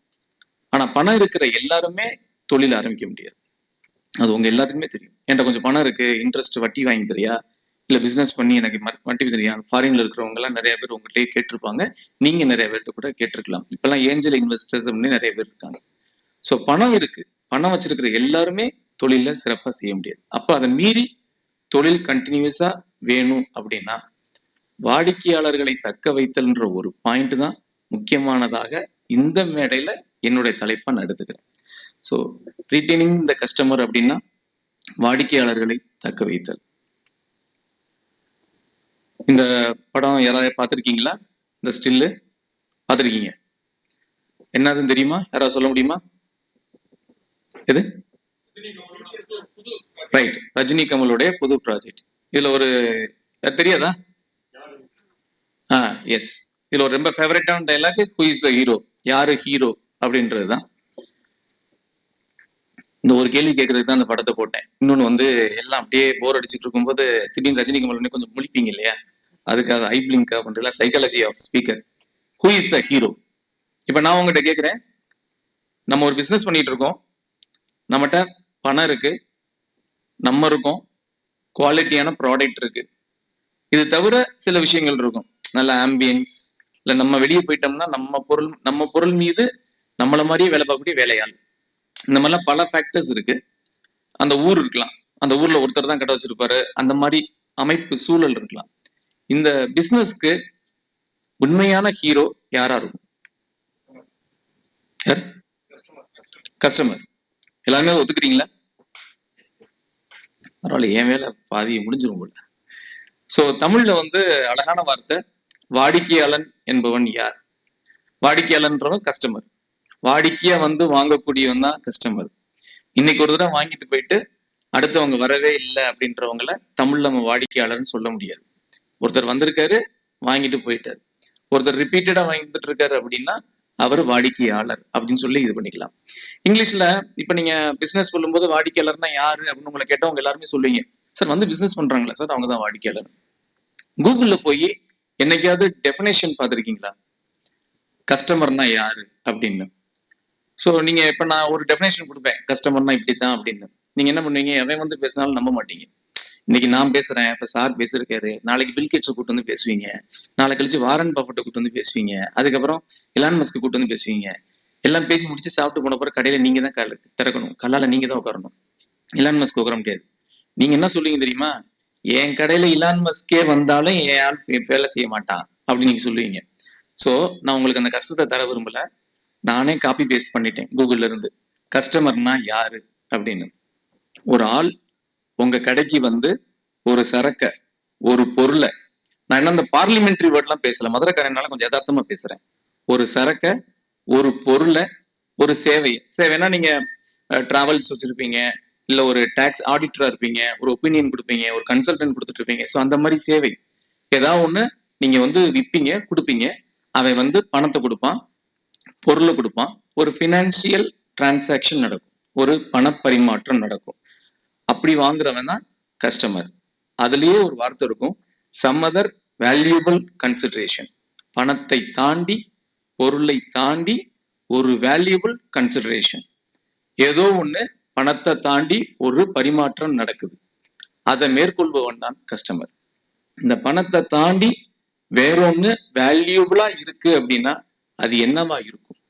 ஒரு கஸ்டமர் உங்ககிட்ட வந்து ரெகுலரா வாங்கிட்டு இருக்காரு, 5 வருஷமா ரெகுலரா வாங்கிட்டு இருக்காரு அப்படின்னா அந்த பொருள் வேற எங்கேயுமே கிடைக்கல, உங்ககிட்ட மட்டும் தான் கிடைக்குதுன்றதை தாண்டி எல்லார்ட்டையும் கிடைக்குது, என்கிட்டையும் கிடைக்குது. அந்த கஸ்டமர் 5 வருஷமா என்கிட்ட வாங்கிட்டே இருக்காரு அப்படின்னா எதுக்காக வந்து வாங்கணும்? அது உங்ககிட்ட தான் இருக்கு அந்த ஆன்சர். அந்த ஆன்சர் உங்ககிட்ட தான் இருக்கும். ஸோ அவர் தான் கஸ்டமர். இப்ப பிசினஸ் பண்றோம், அதை எப்படி பண்ணணும்? இன்னைக்கு சார் பேசும்போது அறம் பத்தி பேசினார். எப்படி இந்த ஏற்கனவே தாத்தா ஒரு பிசினஸ் பண்ணிட்டு இருப்பாரு, அதுக்கடுத்து அப்பா வருவாங்க, அதுக்கடுத்து பையன் வருவான். அவனுக்கு எப்ப கடையை திறக்கணும், வேலையாள்கிட்ட எப்படி சொன்னா வேலை நடக்கும் அப்படின்றதுலாம் தெரியும். இதை தாண்டி ஃபர்ஸ்ட் ஜென்ரேஷன் பிசினஸ் பீப்புள் இருக்காங்க. இங்க யாராவது ஃபர்ஸ்ட் ஜென்ரேஷன் பீப்புள் இருக்கீங்களா? பிசினஸ் புதுசா வந்தவங்க? சூப்பர், பெருமைக்குரிய விஷயம். இவங்க வந்து என்ன பண்ணிருப்பாங்கன்னா, சமூகத்தை உத்து பார்த்துருப்பாங்க. பெரியப்பா, சித்தப்பா, மாமா, இல்ல பக்கத்து கடைக்காரங்க, ஃப்ரெண்டோட அப்பா, இவன் எப்படி பண்றான், இது பண்றான் அப்படின்லாம் பார்த்துருப்பாங்க. இதை பார்த்து வளர்ந்துருப்பாங்க. அவங்களுக்கு எல்லாமே நம்மளுடைய தமிழ்ல சங்க இலக்கியங்கள்ல வாணிபம் எப்படி செய்யணும் அப்படின்னு இருக்கு. ஸோ வாணிகம் செய்வார்க்கு வாணிகம் பேணி பிறவும் தமப்போர் செய்யின். என்னடா ஒரே பாஷையெல்லாம் பேசுறான் இவன், பிசினஸ் பேசாம தமிழ்லாம் பேசிட்டு இருக்கான்னு நினைக்காதீங்க. இது தமிழோட சூப்பர் ஸ்டார் திருவள்ளுவருடைய திருக்குறள். இது பிறருடைய பொருளையும் நம்முடைய பொருள் போல நினைச்சு கொடுக்கல் வாங்கல் பண்றதுதான் குட் பிசினஸ் அப்படின்னு சொல்றாங்க. இது திருக்குறள்ல மட்டும் கிடையாது, இது எங்க வெப்சைட்ல நான் போட்டிருக்கேன், பட்டினப்பாளையிலும் உண்டு. தமவும் பிறவும் ஒப்ப நாடி, பிறர் பொருளையும் என் பொருள் மாதிரி நினைக்கிறது, கொள்வதும் மிகை கொள்ளாது. தட் இஸ் அதிகமான ப்ராஃபிட் வச்சுக்க கூடாது, கொடுப்பதும் குறை கூடாது, குவாலிட்டி இல்லாத ப்ராடக்டை விற்க கூடாது. இதுதான் பிசினஸ் எத்திக்ஸ் அப்படின்னு நான் சொல்லல, பட்டினப்பாலை சொல்லுது. ஸோ ஒரு பிசினஸ் எப்படி பண்ணணும் அப்படின்னா அதிகமான ப்ராஃபிட் வச்சிருக்க கூடாது. இப்போ யூடியூப்ல பயங்கர ஃபேமஸா இருக்கக்கூடிய டாக்டர் வேலுமணி தெரியும்னு நினைக்கிறேன், ஃபவுண்டர் ஆஃப் தைரோகேர். அவர் இந்த கொரோனா காலகட்டத்தில் தான் ஒரு 4000 கோடிக்கு சம்திங் வந்து அதை கைமாற்றி விட்டு இப்போ ஒரு சைலண்ட் பார்ட்னராக இருக்காரு. அவர் எங்க மீட்டிங் போனாலுமே கஸ்டமரோட ரிலேஷன்ஷிப்பை பத்தி பேசிட்டு இருக்கும்போது அவர் என்ன சொல்லுவார் அப்படின்னா, do not pick the money from the pocket of the customer அப்படின்னு சொல்றாரு. வாடிக்கையாளனுடைய சட்ட பாக்கெட்ல இருந்து பணத்தை எடுத்து அதை லாபம்னு வச்சுக்காத அப்படின்னு அவர் சொல்றாரு. ஸோ அந்த பாயிண்ட் ஞாபகம் வச்சுக்கோங்க. That is one of the ethics. இப்ப தொழில் செய்ய விரும்புடைய 2வது அத்தியாயம் நான் அந்த வாரத்தில் எழுதிட்டு இருக்கும்போது 2வது அத்தியாயமா அது எழுதியிருக்கும். நம்ம எல்லாமே மொபைல் ஃபோன் வச்சிருப்போம். ஒரு காலகட்டத்தில் மொபைல் ஃபோன் வந்து சார்ஜ் பாதியிலே இறங்கிடும். அப்புறம் என்ன பண்ணும், சார்ஜர் எடுத்துக்கிட்டே போவோம். ஒரு குறிப்பிட்ட காலகட்டத்துக்கு அப்புறம் இப்போ பவர் பேங்க் வந்துருச்சு. முதல்ல பவர் பேங்க் ரொம்ப ஜாஸ்தியான விலையா இருந்துச்சு. இப்போ 500 ரூபா 600 ரூபாய்க்குலாம் பவர் பேங்க் வந்துருச்சு. இப்போ இந்த பவர் பேங்க் யார மனசுல வச்சா கண்டுபிடிச்சான்? பவர் பேங்கை யார மனசுல வச்சு கண்டுபிடிச்சான்? டிராவலர்ஸ், அதாவது ஒரு கஸ்டமர்ஸ். அம்ப்ரல்லா, அந்த தாத்தாலாம் பெரிய குடை வச்சுட்டு போவாங்க. இப்ப பார்த்தோம்னா லேடிஸ்க்கு ஹேண்டியா சின்னதா குட்டியா வந்துருச்சு. அந்த கம்பி கூட வந்து கையில குத்திடக்கூடாதுன்னு ஃபோல்டு பண்ணி ஹேண்ட்பேக்ல வச்சிருக்கு பிள்ளைய. சமயத்துல வெயிலுக்கு வச்சுக்கலாம், மழைக்கு வச்சுக்கலாம், எவனாவது இடிச்சானா அவனை குத்தலாம், ஹேண்டியா வச்சுக்கிறாங்க. ஸோ பெரிய குடைய சின்ன குடைய ஆக்கணும்னு ஒருத்தன் கண்டுபிடிச்சிருக்கான். அவன் யார மனசுல வச்சு கண்டுபிடிச்சிருக்கான்? கஸ்டமர்ஸ். அதாவது எனக்கு இந்த ஆண் தொழிலதிபர் பெண் தொழிலதிபர் இல்லை, அதெல்லாம் பால் பாகுபாடே கிடையாது. வாடிக்கையாளர்ல ஆணா இருந்தானே பெண்ணா இருந்தானே. ஸோ கஸ்டமர்ஸ் மனசுல வச்சுறாங்க. நெக்ஸ்ட் சூகேஸ், தூக்கிட்டு போக முடியல, அடியில வீல சொல்லிட்டான். இப்ப எல்லாம் ட்ராலி தான் வருது. ஸோ அடியில வீல் வைக்கிறது சிம்பிள் ஐடியா. அதை யார மனசுல வச்சு காமிச்சிருக்கான்? அதுவும் கஸ்டமர்ஸ் வச்சுதான். ஸோ கப்பு ஹோல்டர் வச்சிருக்காங்க. கார்ல பாத்தீங்கன்னா முதல்ல வந்துலாம் வச்சுட்டு போவோம், இது பண்ணிட்டு இருப்போம். இப்ப கியர் பாக்ஸ் பக்கத்துலயே இப்பெல்லாம் ஆட்டோமேட்டிக் வந்துருச்சு. அந்த இடம்லாம் ஃப்ரீயா இருக்குன்னா மொபைல் ஹோல்டர் வச்சிருக்கான், வாட்டர் கேன் வைக்கிறதுக்கு ஒரு ஹோல்டர் வச்சிருக்கான். Next measuring jars. எங்களுடைய மெடிசின்ல பாத்தீங்கன்னா சிறப்புக்கு மேல ஒரு கப் வச்சிருப்போம். 2 ml 2 ml டிராப்பர் தருவோம். இப்போ வந்து 2 ml அந்த ஜார்ல வச்சு குடிக்கிறதுக்கு அந்த மாதிரி ஜார் வைக்கிறாங்க. கொசு புத்தி வாங்கினீங்கன்னா உள்ள ஒரு இன்ஸ்ட்ரக்ஷன் ஒன்று பேப்பரை சுருட்டி வச்சிருக்கான். அவன் வந்து விற்கிறதுல வந்து 10 ரூபாய்க்கு 20 ரூபாய்க்கு வித்தான ஒரு பேப்பரை சுருட்டி உள்ள வச்சிருக்கான். அதை யார் படிக்கிறான்னு எனக்கே தெரியல. அந்த ட்ரேடிங்ல கூடிய டேர்ம்ஸ் அண்ட் கண்டிஷன்ஸ் மாதிரி நுணுக்கமா இருக்குது. கண்ணு நல்லா தெரியறவனுக்கே அது தெரியாது. ஆனாலும் உள்ள ரூல் படி வைக்கணும்னு வச்சிருக்கான். யார மனசுல வச்சிருக்கான்? 2ஆம் உலகப் போருக்கு பின்னாடி பிசினஸ் கன்சியூமர் கைக்கு போயிருச்சு, விற்கிறவங்க கையில கிடையாது. கஸ்டமர் தான் மெயின். கஸ்டமரை பகைச்சுக்கிட்டு கஸ்டமரை மனசுல வைக்காம நீங்க டெய்லி காலையில பத்திய பொருத்தி எத்தனை ரூபா துவா பண்ணாலும் எத்தனை ரூபா சாமி கும்பிட்டு திறந்தாலும் பிசினஸ் நடக்காது. கஸ்டமர் தான் மெயின். இதை ஃபோக்கஸ் பண்ணி தான் கண்ணு முன்னாடி இத்தனை எக்ஸாம்பிள் இருக்கு. நான் 50 வருஷமா கடை வச்சிருக்கேன். எங்க தாத்தா கடையை திறக்கிறதுக்கு முன்னாடி 20 பேர் கியூல நிற்பான். இன்னைக்கு அப்படிலாம் நடக்காது. பருப்பு வேகாது. இருட்டுக்கடை அல்வாவா இருந்தாலும் இன்ஸ்டாகிராம்ல வந்தாதான் வேலை நடக்கும். இது நான் ஒரு ஊருக்கு வழக்கமா போவேன். இதுவும் தொழில் செய்ய விரும்புடைய ஒரு இதுல அத்தியாயத்துல இருக்கு. அது ரொம்ப ஷார்ட்டா, ஏன்னா எனக்கு முதல் 5 வாரம் விகடன்ல என்ன பண்ணிட்டாங்கன்னா 600 வார்த்தைக்கு மேல எழுதக்கூடாதுன்ட்டாங்க. 5 வாரத்துக்கு அப்புறம் பிக்கப் பண்ணதுக்கு அப்புறம் தான் 1000 வார்த்தை எனக்கு கொடுத்தாங்க. ஸோ 600 வார்த்தைனால என்னால் எலாபரேட்டா அந்த கதையை சொல்ல முடியல. இது வந்து புனைவெல்லாம் ஒன்றும் கிடையாது, நான் கண்ணு முன்னாடி பார்த்த கதை. நான் ஒரு வழக்கமா ஒரு ஊருக்கு போகக்கூடிய இடங்கள்ல ஒரு பிரைம் மெடிக்கல் ஷாப்ல ஒரு ஏரியால ஒரு டீக்கெட் இருக்கு. எங்களுடைய மீட்டிங் ஸ்பாட். எப்பவுமே நம்ம டீக்கெட்ல போவோம். காலையில போனே ஒரு டீ சாப்பிடுவோம், சாயங்காலம் ஒரு டீ சாப்பிடுவோம், வேலைக்கு போனா டீ சாப்பிடுவோம், வேலை முடிஞ்சுன்னு ஒரு டீ சாப்பிடுவோம், ஃப்ரெண்ட்ஸ் யாராவது வர சொன்னா டீ சாப்பிடுவோம். போர் அடிக்குதுன்னா போய் டீ சாப்பிடக்கூடிய குரூப். அப்ப டீ சாப்பிட்றக்கா நம்ம நிக்கிறோம். நாளாக அந்த கடை கூட்டமாயிடுச்சு. முன்னாடி வண்டி பார்க்கிங்லாம் நம்மளுக்கு தான் வரிசையா நிப்பாட்ட போறாங்க வண்டி. இந்தியா அங்க இருக்குன்னா பாகிஸ்தான் அங்க இருக்குன்னா வண்டி அப்படி வளைச்சு நிப்பாட்டுறாங்க. டோக்கன் ஒருத்தர் தான் போட்டுக்கிட்டு இருக்காரு. ஒரே நேரத்துல 2 பேர் 3 பேர் டோக்கன் வாங்கிட்டு இருந்த இடத்துல 20 பேர் காமிப்போம். அந்த அளவுக்கு பிஸி ஆயிடுச்சு. கடை பயங்கர பீக்ல போயிடுச்சு. ஒரு 6 மாசம் 1 வருஷம் இதுல. நம்மளால எப்பவுமே என்ன பண்ணுவாங்கன்னா, நம்ம ஊர்ல ஒருத்தன் கடை போட்டுட்டான் ஜெயிச்சுட்டான் அப்படின்னா நம்மளும் அதை காப்பி பண்ணணும். கொஞ்சமாவது வித்தியாசமா பண்ணல, நம்மளும் அதே கடை. நீங்க பாத்தீங்கன்னா 4வேல பாத்தீங்கன்னா இந்த கொட்டாம்பட்டி தோரங்குறிச்சி இந்த மாதிரி விளக்கு போகும்போது ஐயங்கார் கடை, யார் அந்த ஐயங்கார்னு தெரியல. இந்த ஐயங்கார் பேக்கரி இருக்கும். எல்லா இதுலயும் அந்த பச்சை கலர் மஞ்சள் கலர்ல ஐயங்கார் இருக்கும். நீங்க பக்கத்துல ஒட்டி போய் பாத்தீங்கன்னா போதும் பொண்ணு ஐயங்கார், வெங்கடாஸ்திரி ஐயங்காரன் மாத்திருப்பாங்க இல்லையா, எல்லா ஐயங்கார் கடை இருக்கும். அந்த ஊர்லயே மொத்தம் 15 குடும்பம் தான் இருக்கும். அதுல 3 பேர் வெளியில டீ கடை வச்சிருப்பான் விளக்கு பாதையில. ஸோ இதே மாதிரி என்னாச்சுன்னா அந்த டீ கடைக்கு போட்டியா ஒரு 10-20 மீட்டர் தாண்டி இன்னொரு கடை வருது. இப்ப எங்களை மாதிரி ஆளுகளுக்கு என்னன்னா, வண்டி நிப்பாட்டும் போது பக்கத்துல எதுவும் வண்டி இருக்கக்கூடாது, நிழலா இருக்கணும், டிராபிக் இருக்கக்கூடாது, போனோமா டீயை சாப்பிட்டோமா வந்தோமா. நம்ம டீ சாப்பிட்றது அந்த டீயோட டேஸ்ட்டுக்கெல்லாம் கிடையாது, டைம் ஓட்டணும், அதுக்காக தான் டீ சாப்பிட போறோம். அப்ப எந்த கடையில டீயை சாப்பிட்டா என்ன, வாடா அந்த கடைக்கு போகும் சொல்லி ஒரு பர்டிகுலர் கஸ்டமர்ஸ் வந்து அந்த கடைக்கு நகர்றோம். ஒரு 3 மாதம் 4 மாதம் இந்த கடைக்கு ஈக்குவலா கூட்டம் அந்த கடைக்கு. இதான நியதி. ஒரு ஒரு பீக்ல ஒருத்தன் இருக்கான் அப்படின்னா, எம்கேடி இருந்தாரு, கிட்டப்பா வந்தார், சிவாஜி, எம்ஜிஆர், ரஜினி, கமல், அமெரிக்கா, ஈரான் வரதான் செய்வான். ஒரு ட்ரம்ப்ன்றா ஒருத்தன் புட்டின் வரதான் செய்வான். அப்ப எப்பவுமே 2 பேர் 2 முனை இருக்கதான் செய்யும். அந்த கடைக்கு போட்டியா இந்த கடை வந்துருச்சு. நான் பார்த்துட்டே இருக்கேன் இவங்க எப்படி பிசினஸ் பண்ணுவாங்க. என் ஸ்கூல்ல எங்க அண்ணன் ஒரு ஃப்ரெண்டு ஒருத்தர் படிச்சுட்டு இருந்தாரு. அவருடைய அண்ணன் வந்து டெய்லர். இங்க மதுரையில ஒரு ஃபேமஸான ஒரு டெய்லர் கடை வச்சு தனியா வந்து ஒரு டெய்லர் சார். அவர் சொல்லுவார், நான் 9th 10th இருந்து அவரை ஃபாலோ பண்றேன். அவர் அப்படியே சொல்லுவார், பழனி இந்த தீபாவளிக்கு கேட்க பிரிச்சுட்டான் சேல்ஸ் அப்படிம்பார். அடுத்த தீபாவளி ஜூஸுப்டா பயங்கர கலெக்ஷன்டா. ஒரு நாள் திடீர்னு ஓத்திஸ் எல்லாத்தையும் அள்ளிட்டான்டா. இவர் அந்த சேல்ஸ் யாருக்கு போயிட்டு இருக்குன்னு ஆர்வம் சொல்றாரு.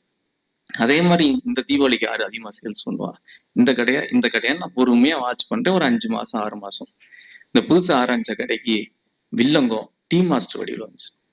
உங்களுக்கே தெரியும், இருக்கிறதுலே ரொம்ப ஹைலி எக்ஸ்பென்சிவ் அண்ட் ரொம்ப கஷ்டமான விஷயம் சித்தாளு, கொத்தனாரு, வட master, tea master, plumber, electrician. நல்ல பொண்டாட்டி கூட கிடைச்சிரும். நான் சொன்ன அந்த லிஸ்ட் எதுவுமே அதிகமா கிடைக்காது. அந்த ஒரு டீ மாஸ்டர் கையில வந்துச்சு. அந்த டீ மாஸ்டர் வந்து எனக்கு தியாகராஜா காலேஜ்ல 97-2000 பேட்ச் கெமிஸ்ட்ரி. நான் எங்க சோமநாதன் சார் ஹெச்ஓடி. அவர் அங்க வரானா நான் அடுத்த தெருல போற மாதிரி அவர் மாதிரியே இருப்பாரு. அவர் டீ போடும்போது அப்படியே ரொம்ப ஹார்டா மூஞ்சி வச்சுக்குவாரு. நான் ரொம்ப வருஷமாவே டயட்டுக்காக ஜீனி போட்டுக்க மாட்டேன். ஒரு 5 இது வச்சிருப்பாரு. நான் வந்து அண்ணே டீ ஜீனி இல்லாம அப்படின்னு அவர் வேகமா ஜீனி எடுத்து போட்டுக்கிட்டே இருப்பாரு. அண்ணே எனக்கு ஜீனி இல்லாம என்ன பண்ண 2 ஆட சொல்லிட்டோம்னா, சார் ஒரு தடவை சொன்னா விடுங்க சார், நொய் சொல்லிட்டே இருக்காங்க அப்படிம்பாரு. எனக்கு ஒரு கட்டத்துல அந்த டீ தராம சுடுதண்ணி கொடுத்த கூட குடிச்சிட்டு போயிடலாம் போலன்றவளுக்கு ஆயிட்டேன் நான். என்னடா இருந்தாலும் இவ்வளவு கோவக்காரனாங்க. என் ஃப்ரெண்டு சொல்லுவான், அதான் கோவப்படுறான்னு தெரியுதுல சும்மாடுறா அப்படிமா. அதில் ஒரு நாள் தனியா இருந்தா நான் போய் டோக்கன் கொடுத்தேன் அப்படின்னா, அண்ணே டீ டோக்கனை கையில கூட வாங்க மாட்டார் அப்படிம்பாரு. அந்த முன்னாடி வச்சிடணும். அவர் இந்த கழுவுறது, பாத்திரத்தை துடைக்கிறது, ஸ்டவ் துடைக்கிறது, அதாவது இந்த மினி பஸ் ஷேர் ஆட்டோலாம் 5 பேர் வந்தா தான் வண்டி எடுப்பாங்க இல்லையா, அது மாதிரி 5 டோக்கன் வந்தா அந்த டீ எடுத்து போடுற மாதிரி வெயிட் பண்ணிட்டு நாங்கள் அப்படியே வெயிட் பண்ணுவோம். ஒரு நாள் ஒரு காஃபி சாப்பிடுன்னு சொல்லிட்டு அவர்கிட்ட காஃபி வாங்குறோம். ஒரு காஃபி போடுறாரு. காஃபி போட்டு கையில் கொடுக்குறாரு. பார்த்தா பால் ஆடையா அப்படியே மிதக்குது. எனக்கு இந்த பால் ஆடை வந்து ரொம்ப அலர்ஜி. பார்த்தனுமே சார் காஃபி பாலாடையா இருக்குன்ட்டு, ஐயா கொஞ்சம் பாருங்க பாலாடையா இருக்கு அப்படின்னு பார்த்துட்டு வச்சுட்டு திரும்ப ஒரு காஃபி போடுறாரு. ஃபில்டர் பண்ணாரா என்னதில்ல போட்டு கொடுத்தாரு. ஒரு தடவை பாலாடைன்னு சொல்லி கொடுத்துட்டோம்னா திரும்பவும் பாலாடா இருக்கான்னு நம்ம பார்க்கறது மனித இயல்பு தானே. நான் ஒரு சராசரியானாலும் இப்படி பார்க்குறேன். அவர் சொல்றாரு, காஃபி வாங்கினா குடிங்க, ஏன் ஆராய்ச்சி பண்றீங்க, பார்த்துட்டே இருந்தீங்கன்னா ஆடை வரத்தான் செய்யும் அப்படின்னாரு. இதனோட கொடுமையா இருக்கு. இதுதான் முதல் எனக்கும் அவருக்குமான சதக். நான் என்ன பண்ணிட்டேன், சரி சரிப்படாது அப்படின்னு இந்த அந்த கடையில இருந்து இந்த கடைக்கு வர்ற போக வண்டி நிப்பாட்ட போகண்டி அந்த கடை ஓனர் வந்து படிச்சவனா இருக்கான், இன் பண்ணியிருக்கான், அப்படி இருக்கான் அப்படின்னு சொல்லி கொஞ்சம் வணக்கண்ணே, குட் மார்னிங், குட் ஈவினிங் எல்லாம் பேச வச்சுட்டு கொஞ்சம் பழகிட்டோம். அவரை ஒரு நாள் ஓனரை பார்த்தேன், கூப்பிட்டு, அண்ணே ஐயா கொஞ்சம் இதாக பேசுறாரு, பால் ஆடன்னு சொன்னா பார்த்தா ஆராய்ச்சி பண்ணாத குடின்றாரு, இப்படிலாம் சொல்றாரு. அவர் சொல்றாரு, இவரை நான் அந்த ஊர்ல இருந்து பிடிச்சிட்டு வரேன். காலைல 4 மணிக்கு எந்திரிச்சு அந்த கடைக்கு பால் பண்ணலாம் போட்டு பாலெல்லாம் காய்ச்சி வச்சுட்டு அதுக்கப்புறம் இங்க வர்றாரு. எவ்வளவு தெரியுமா சம்பளம்? அதாவது அந்த ஆள் சரியில்லைன்னு தான் நான் சொல்லிட்டு இருக்கேன். அவர் வந்து அந்த ஆளோட சம்பளத்தை சொல்லிட்டு இருக்காரு. சரி இது சரிப்படாது அப்படின்னு சொல்லிட்டு நான் மறுபடியும் அந்த கடைக்கு மாறிட்டேன். கூட்டமா இருந்தாலும் பரவாயில்ல, நமக்கு மரியாதை வேணும், டீ நல்லாட்டும் பரவாயில்ல, நான் அங்க போயிட்டேன். என்னை மாதிரி நிறைய பேர் வராங்க. எல்லாரும் ஒரு சத கதை வச்சிருக்கான் அந்த ஆள்கிட்ட. வந்து கொண்டும் ஒரு 3 மாதங்கள் 5 மாதம் அந்த கடை கூட்டம் கம்ப்ளீட்டா குறைஞ்சிருச்சு. ஒரு 1.5 வருஷம் இருக்கும்னு நினைக்கிறேன். அந்த கடை க்ளோஸ் ஆயிடுச்சு. இப்போது வரைக்கும் அந்த முதலாளி நட்டப்பட்டு இன்னொரு கடை ஆரம்பிக்க முடியாம வேறொரு இடத்துல சந்துல டீ கடை இப்படி போட்டு வச்சுக்கிட்டு இருக்காரு. நண்பர்களே, இந்த கதை மூலமா இது வந்து நான் கற்பனை எல்லாம் ஒன்றும் சொல்லல, நேரா நடந்தது பார்த்ததுதான் சொல்றேன். இந்த கதையில இருந்து நீங்க என்ன தெரிஞ்சுக்கிட்டீங்க? இந்த நிகழ்ச்சியில இருந்து, இந்த நிகழ்வுல இருந்து கஸ்டமர் கேர் முக்கியம், சர்வீஸ் பண்ணணும். வேற என்னக்கா? கஸ்டமர் சாட்டிஸ்ஃபேக்ஷன், நல்ல லேபர் முக்கியம். Very good. யாரு மாஸ்டரா நம்மளா? ரெண்டுமே ஓகே. வேற? ஸோ ஒரு பிரச்சனையை நான் உங்க முன்னாடி வைக்கிறேன், அதுக்கான சொல்யூஷன் நீங்க வைக்கிறீங்க அப்படின்னா, நீங்க டெய்லி கரையை திறக்கும் போது உங்களுக்கு நிறைய பிரச்சனைகள் உங்க முன்னாடி இருக்கும், சொல்யூஷன் உங்கள்கிட்ட தான் இருக்கும். என்ன பிரச்சனைனா எது பிரச்சனைனே சமயத்துல தெரியாது. அது கண்டுபிடிக்க தான் இந்த மாதிரியான பயிற்சி பட்டறைகள் இருக்கு. நெக்ஸ்ட், ஒரு பொருளை விற்பதில் தனக்கு இவ்வளவு லாபம் என்பதோடு அல்லாமல் வாடிக்கையாளருக்கு இவ்வளவு நன்மைகள் என்றும் கவனம் கொள்வதே ஒரு நிறுவனம் நீடித்திருப்பதற்கான சூத்திரம். ஒரு விற்பனையாளரின் லாபம் ஒரு பொருளை விற்பதில் இருக்கிறது, வாடிக்கையாளரின் பணத்தில் இல்லை. உண்மையான லாபம் என்பது ஒரு பொருள் மூலமாக நீங்கள் பெறும் பணம் மட்டுமல்ல, வாடிக்கையாளரும் தான். இது விகடன்ல அந்த வாரம் எழுதிடுவோம், 800 வார்த்தை 1000 வார்த்தை. அதுல ஒரு நல்ல கேப்ஷன் அவனே செலக்ட் பண்ணி அவனே படமாக்கி போடுவான். இந்த படம் வரைஞ்சது மதுரையில் இருக்கக்கூடிய எம்சி ஸ்கூல்ல பயாலஜி டீச்சர். அவர் தான் எனக்கு கார்ட்டூனிஸ்ட், அவர் தான் வரைஞ்சது எல்லாமே. காரைக்குடியில ஒரு ஹாஸ்பிட்டல்ல பேஷண்ட் உட்கார்றதுக்கு இந்த ஏர்போர்ட் சீட் சொல்லுவாங்க. அது நீங்க டைம் ஆச்சுன்னா நீங்க தாராளமா சொல்லலாம், டக்குன்னு முடிச்சிடலாம். நான் ஒரு ஏர்போர்ட் சீட், வெயிட்டிங் சீட் சொல்லுவாங்க. மதுரை இந்த மேலாமணி மூலவியெல்லாம் மேலா போனோம்னா அந்த பர்னிச்சர் கடையா இருக்கும் இல்லையா, அதுல ஒவ்வொரு கடையா போறோம். அவரு அந்த டாக்டரும் நானும் போறோம். அந்த ஒரு ரேட்டு கேட்டுட்டோம் ஒரு கடையில. நாங்க எதிர்பார்த்த கலர்ல, நாங்க எதிர்பார்த்த செட்டப்ல ஒரு கடையில இருந்தது. அந்த முதலாளி வந்து ஒரு ரேட்டு போட்டு கொடுத்துட்டாரு. நாங்க வாங்கிட்டோம். வாங்கினோடனே அந்த மருத்துவர் வந்து அவ்வளோ சாட்டிஸ்ஃபை இல்லை. பழனிக்கு இன்னும் 2 கடை போயிட்டு வருவோம் அப்படின்ட்டு. ஏன்னா அவருக்கு இந்த 5 மணிக்கு தான் பஸ்ஸும் வாங்க இல்லையா, அது மாதிரி எனக்கு சாயங்காலம் தான் போகணும், எனக்கு ஓபிலாம் எனக்கு கிடையாது, இன்னும் 2 கடை போவோம் அப்படின்ட்டு. சரிவா அப்படின்னு சொல்லிட்டு நான் அடுத்த கடைக்கு போறேன். அதுல இருந்து ஒரு 3வது கடை 4வது கடையில இதே மாதிரி ஒரு செட்டப், இதே கலரு இருக்கு. ஆனா ஒரு 5000 ரூபா 6000 ரூபா கம்மியா சொன்னாங்க. ஒரு 500 ரூபா 1000 ரூபானா பரவாயில்ல, அவர் கூட வச்சிருக்காருன்னு சொல்லலாம். 5000 ரூபா 6000 ரூபா கம்மியான்னு சொல்லி எனக்கு கொஞ்சம் இடிக்குது. டாக்டர் சொல்லிட்டாரு, என்னப்பா 5000 ரூபா கம்மியா இருக்கு, ஒருவேளை அவர் சொன்னதை நம்ம தப்பா எடுத்துக்கிட்டோமோ. இல்ல இதுல ஏதோ சம்திங் இருக்கு, அவர்கிட்டையும் கொட்டேஷன் வாங்க அவங்கள்ட்ட கொட்டேஷன் வாங்கிட்டோம். நம்ம தான் 4 பேர்த்திட்ட அட்வைஸ் கேட்போம், ஆனா இவன் சொல்றதையும் கேட்க மாட்டோமே. 4 பேர் அந்த கொட்டேஷன் வாங்கிட்டு எனக்கு நம்ம உறுதிச்சு திரும்பி அந்த கடைக்கு போனேன். சார், நான் உங்கள்கிட்ட பொய்யெல்லாம் சொல்ல விரும்பல, நீங்க இந்த ரேட்டு கொடுத்தீங்க, இதே தெருல ஒரு கடையில இந்த ரேட்டு கொடுக்குறாங்க, எப்படி இவ்வளவு வித்தியாசம் வருது அப்படின்னு ஓப்பனாவே கேட்டேன். உடனே அவர் சொன்னாரு, சார் வெயிட் தான் சார் கணக்கு, ஃபர்னிச்சர் ஸ்டீல்ஸை பொறுத்த வரைக்கும் அவங்க மேபி அந்த வெயிட்டா இருக்கும், நீங்க அந்த வெயிட் கேட்டு பார்த்தீங்கன்னா சொல்லலாம் சார் அப்படின்னாரு. இருங்க நான் போய் கேட்டு வரேன் அப்படின்னா ஒரு கிறுக்குத்தனம் தான். இந்த எழுத்தாளனா இருக்கணும்னா முதல்ல கிறுக்கனா இருக்கணும். டாக்டர் இருங்க டாக்டர், நான் போய் கேட்டு வந்துடுறேன், இவர் பொய் சொன்னாலும் பொய் சொல்லுவார். நேராக போயிட்டு அந்த வெயிட் எவ்வளோக்கா அப்படின்னு அந்த சிஸ்டர்கிட்ட போய் கேட்டேன். அவர் சொன்ன மாதிரி வெயிட் கம்மி அதுல. உடனே வேகமா இங்க வந்தேன், சார் நீங்க சொன்னது கரெக்ட், அந்த வெயிட் சரி, நீங்க ஏன் இந்த வெயிட்டுக்கு இந்த ரேட்டுக்கு இருக்குல்ல, உங்களுக்கு தெரிஞ்சிருக்குல்ல, அது ஏன் என்கிட்ட ப்ரொமோட் பண்ணல? 10,000 ரூபாய்க்கு இருக்கு, 20,000 ரூபாய்க்கு இருக்கு, இதை நீங்க என்கிட்ட சொல்லியிருக்கணும்ல, நான் எனக்கு என்ன பட்ஜெட்டோ அதில் நான் வாங்கியிருப்பேன் அப்படின்னு. அவர் சொன்னார் ஒரு பாயிண்ட், நீங்க ஹாஸ்பிட்டல் வாங்குறீங்க, 10,000 ரூபாய்க்கு வாங்கிட்டு போய் அங்க வளைஞ்சிருச்சு நெளிஞ்சிருச்சுன்னா அதனால அந்த ப்ராடக்டை யார்ட்டையுமே ப்ரொமோட் பண்றதே கிடையாது. இதுதான், இதைத்தான் நாங்க விற்கிறோம், இதுதான் இந்த ரேட்டு, நீங்க அங்கேயும் கேளுங்க, அவங்க அது வச்சிருப்பாங்களா இருக்கும், நீங்க அங்க வாங்கணும்னா வாங்கிக்கங்க அப்படின்னு சொல்லி அவர் சொல்றாரு. இந்த நிகழ்வை உங்கள் முன்னாடி நான் வைக்கிறேன். அவர் சொன்னதுக்கு சரியா தவறா? சரி, சரியா சொல்லணும். அவர் சொன்னார் இல்லையா, அவருடைய ஏஐ ப்ராம்ப்ட் சொல்லிட்டு இருக்கும்போது கஸ்டமரை நீங்க வந்து எஜுகேட் பண்ணணும் அப்படின்னு சொல்லிட்டு. ஸோ கிறிஸ் முரே அப்படின்ற ஒரு ஃபாரின் ஆத்தர் இருக்காரு. அவர் என்ன சொல்றாரு அப்படின்னா, ஒரு நல்ல சேல்ஸ் அப்படின்றது என்ன அப்படின்னா, உங்களுடைய வாடிக்கையாளர் நல்ல முடிவை எடுப்பதற்கு நீங்கள் உதவி செய்வதுதான் சேல்ஸ் அப்படின்ட்டு. அவர் ப்ராடக்ட் பத்திலாம் ஒண்ணுமே சொல்லல, எவ்வளவு ரேட் அதெல்லாம் சொல்லல. உங்க கஸ்டமர் ஒரு நல்ல முடிவு எடுக்கிறதுக்கு நீங்க உதவி செய்ய வேண்டும், அதுதான் ஒரு நல்ல சேல் அப்படின்னு சொல்றாரு. ஸோ இவர் எனக்கு எஜுகேட் பண்றாரு. ஸோ ஒரு வாடிக்கையாளனை நீங்க கைக்குள்ள வச்சிருக்கீங்க அப்படின்னா, லைன் டேட்ஸ் 10,000 கடையில இருக்கும், உங்ககிட்டயும் லைன் டேட்ஸ் இருக்கும், உங்ககிட்டயும் ரின் சோப் இருக்கும், 1,00,000 கடையில ரின் சோப் இருக்கும். ஆனா அந்த கஸ்டமருக்கு உங்ககிட்ட ஒரு வேல்யூ இருக்குன்றத அவர் கஸ்டமர் ஃபீல் பண்ணணும். நம்ம ஏன் பழனிக்குமார் கடையில வாங்கக்கூடாது அப்படின்ற உணர்வு வாடிக்கையாளர் மனசுல கொண்டு வரணும். அதை கொண்டு வந்துட்டோம்னா நம்ம சக்சஸ் பண்ணிடுவோம். ஸோ இவர் வந்து ஒரு சேல்ஸை பண்ணும்போது ஒரு ப்ராடக்டை ஒரு கஸ்டமருக்கு எஜுகேட் பண்றாரு. ஒரு தெரியாத விஷயத்த சொல்லி தரும்போது அந்த கடைக்காரனுடைய வேல்யூ கூடுது. உங்களுடைய வேல்யூ தான் நீங்க இன்க்ரீஸ் பண்ணணுமே ஒழிய, உங்க வேல்யூ இன்க்ரீஸ் பண்ணா மட்டும்தான் அந்த கஸ்டமர் வெண்டர் ரிலேஷன்ஷிப் நிலைக்கும், இல்லைன்னா நிலைக்காது. இது ஒரு ஸ்டோரி. யாருக்காவது பிளைண்ட் டேஸ்ட் டெஸ்ட் தெரியுமா? Blind taste test Instagram use பண்றவங்க, வாட்ஸ்அப் யூஸ் பண்றவங்க யாருக்காவது தெரியுமா? சரி, கோக்கு பெப்சி சண்டை தெரியுமா? யாருக்காவது தெரியுமா? சொல்லுங்க. ராஜேஸ்வர் தான் நம்ம பேரு. இல்ல, அவர் சொல்லும்போது முன்னாடி வந்துட்டீங்கல்ல, அதுக்காக அதை வச்சா ஞாபகம் வச்சேன். அது சொன்னார்ல, சொசைட்டி நல்லா அப்சர்வ் பண்றீங்கன்னு, ராஜேஸ்வர் பேரை அப்சர்வ் பண்ணியிருந்தேன். என்ன சண்டை தெரியும்? ஆமா,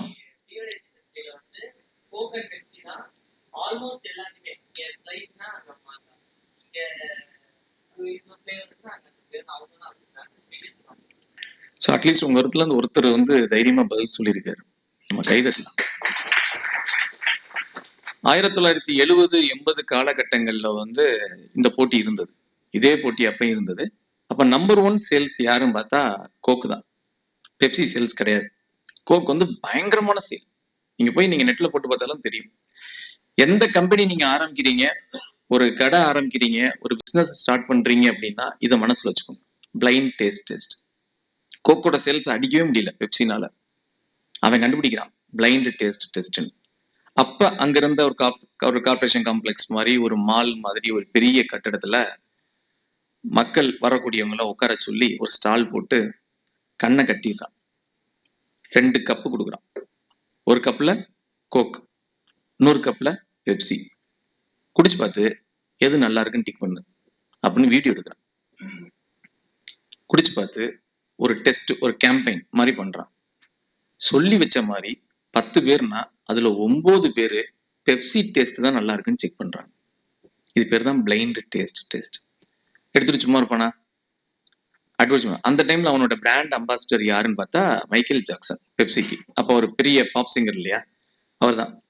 சேல்ஸ் கீழே கடந்த சேல் மேலே ஏறிட்டு வருது. என்ன காரணம் அப்படின்னு ரிசர்ச் பார்த்தோம் அப்படின்னா, கோக்கு வாயில கொடுத்தனையுமே அந்த டேஸ்ட் பட்ஸ் இருக்கு இல்லையா, அதுல இருக்கக்கூடிய ஸ்வீட்டை உணரக்கூடிய நேரம் எவ்வளவு அப்படின்னு பெப்சி கால்குலேட் பண்றான். டிசோசியேஷன் ஆஃப் சுகர் அதை பெப்சியில குறைக்கிறான். குறைக்கும் போது வாயில போட்டனையுமே அவங்களுக்கு, அந்த கஸ்டமருக்கு டேஸ்ட் ஃபீல் ஆயிடுது. உடனே சூப்பரா இருக்கு அப்படின்னு சொல்லி அதை டிக் அடிச்சிடறாங்க. இதை கோக் பாக்குறான். இதை எப்படியாவது ஓவர்டேக் பண்ணணும். பெப்சியை மேல ஏறவே விடக்கூடாது. மில்லியன் கணக்கில் செலவழிக்கிறான், ரிசர்ச் செலவழிக்கிறான். ஃபார்முலா மாத்து, டிசோசியேஷன் ஆஃப் சுகர் இன்னும் போட்டனையுமே எனக்கு வாயில வந்துடணும்னு சொல்லி ஒரு 5-6 மாசம் பாடுபட்டு ரிசர்ச் பண்ணி ஒரு ஃபார்முலாவை கண்டுபிடிச்சிடறான். டேஸ்ட்டை போட்டு அவனுக்கு செக் பண்ணி பார்க்கணும். அவன் ஒரு பிளைண்ட் டேஸ்ட் டெஸ்ட்டை கொண்டு வரான். அதே மாதிரி கார்பரேஷன் காம்ப்ளெக்ஸ், அதே மாதிரியான ஒரு மால் உட்கார வச்சு வர்றவங்க எல்லாம் கண்ணை பூத்தி செக் பண்ணு. ஒரு பக்கம் பெப்சி, ஒரு பக்கம் கோக், நியூ ஃபார்முலா. மக்கள் எல்லாருமே நியூ கோக் ஃபார்முலா சூப்பரா இருக்குன்னு டிக் அடிச்சிடாங்க. இப்ப இவன் சும்மா விடுவானா? அடிபட்ட புளியில இவன் டேய், எங்க நியூ ஃபார்முலா பெப்சியோட நல்ல taste, new Coke will be released soon அப்படின்னு போட்டு அட்வர்டைஸ்மெண்ட் போடுறான். மக்கள் எல்லாருமே அடே என்னப்பா நியூ கோக் புது ஃபார்முலா வருதான். அதோட விடல, பழைய கோக் இருக்கும்போது புது கோக் இருக்கு, புது கோக் வரும்போது பழைய கோக் இருக்கு. 2ம் சேல்ஸ்ல போகுமே. பழைய கோக்கை நிப்பாட்டு, இவ்வளவு செலவழிச்சிருக்கோம். ஒரு முதலாளியாக தானே பார்ப்பாரு, இவ்வளவு செலவழிச்சிருக்கோம், பிளைண்ட் டேஸ்ட் டெஸ்ட் போட்டிருக்கோம், அட்வர்டைஸ்மெண்ட் போட்டிருக்கோம், மைக்கேல் ஜாக்சன் எதிர்த்து பாப்பாட்டிட்டு இருக்கோம். பழைய கோக்கை நிப்பாட்டு, புது கோக்கை ரிலீஸ் பண்ணுன்னு சொல்றான். அங்க ஆரம்பிக்குது பிரச்சனை. நண்பர்களே, நெட்ல போய் தேடி பாருங்க. 1985 வருடங்கள்ல, 80கள்ல 4 லட்சம் கடிதங்கள் போயிருக்கு கோக் ஃபேக்டரிக்கு. பழைய கோக்கை நீ நிப்பாட்டுன பெரிய போராட்டம் நடக்கும். மக்கள் தெருல இறங்கி போராடி இருக்காங்க. கோக்கு ஸ்தம்பிச்சிட்டான். ஏன்டா இத்தனை பேர் சொல்றீங்க, அவர் ஏன்டா கோக்கோட சேல்ஸ் நிப்பாட்டினீங்க? அவன் அதையே ப்ரொமோட் பண்ண ஆரம்பிச்சான். கார்பரேட் கம்பெனிக்காரங்க சொல்லியே தரணும். இப்ப மார்க்கெட்ல பழைய Coke sales again first, second new Coke, third Pepsi. இதுதான் கோக்குக்கும் பெப்சிக்கும். இந்த நிகழ்வு கதை கிடையாது, நீங்க நெட்ல போய் எப்பனாலும் தேடி பார்க்கலாம். இந்த நிகழ்வுல இருந்து உங்களுக்கு ஒரு கருத்து நான் சொல்லணும்னு நினைக்கிறேன் அப்படின்னா, அந்த 4 லட்சம் கடிதம் போயிருக்கு இல்லையா, அந்த 4 லட்சம் கடிதமும் 4 லட்சம் பேரும் கோக்கோட எவ்வளவு எமோஷனல் பைண்டிங்கா அட்டாச் ஆயிருப்பான். உங்க கடைக்கு வரக்கூடிய கஸ்டமர்ஸ் எவ்வளவு எமோஷனல் பைண்டிங்கோட அட்டாச் ஆயிருக்காங்க. கோக்ல பெப்சி இருக்கதான் செய்யுது, நல்லா தான் இருக்கு, சுகர் வேகமா இருக்கு, நல்லா இனிக்குது, ஆனாலும் எனக்கு அந்த கோக்கு தான் வேணும்.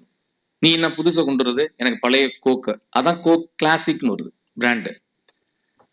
அப்ப எவ்வளவு எமோஷனல் பைண்டிங் இருந்ததுன்னா மக்கள் அப்படி போராடி இருப்பாங்க. இது நான் வைக்கக்கூடிய கருத்து. இப்ப நான் உங்ககிட்ட ஒரு கேள்வி கேட்கிறேன், அந்த சான்ஸை பெப்சி ஏன் மிஸ் பண்ணா?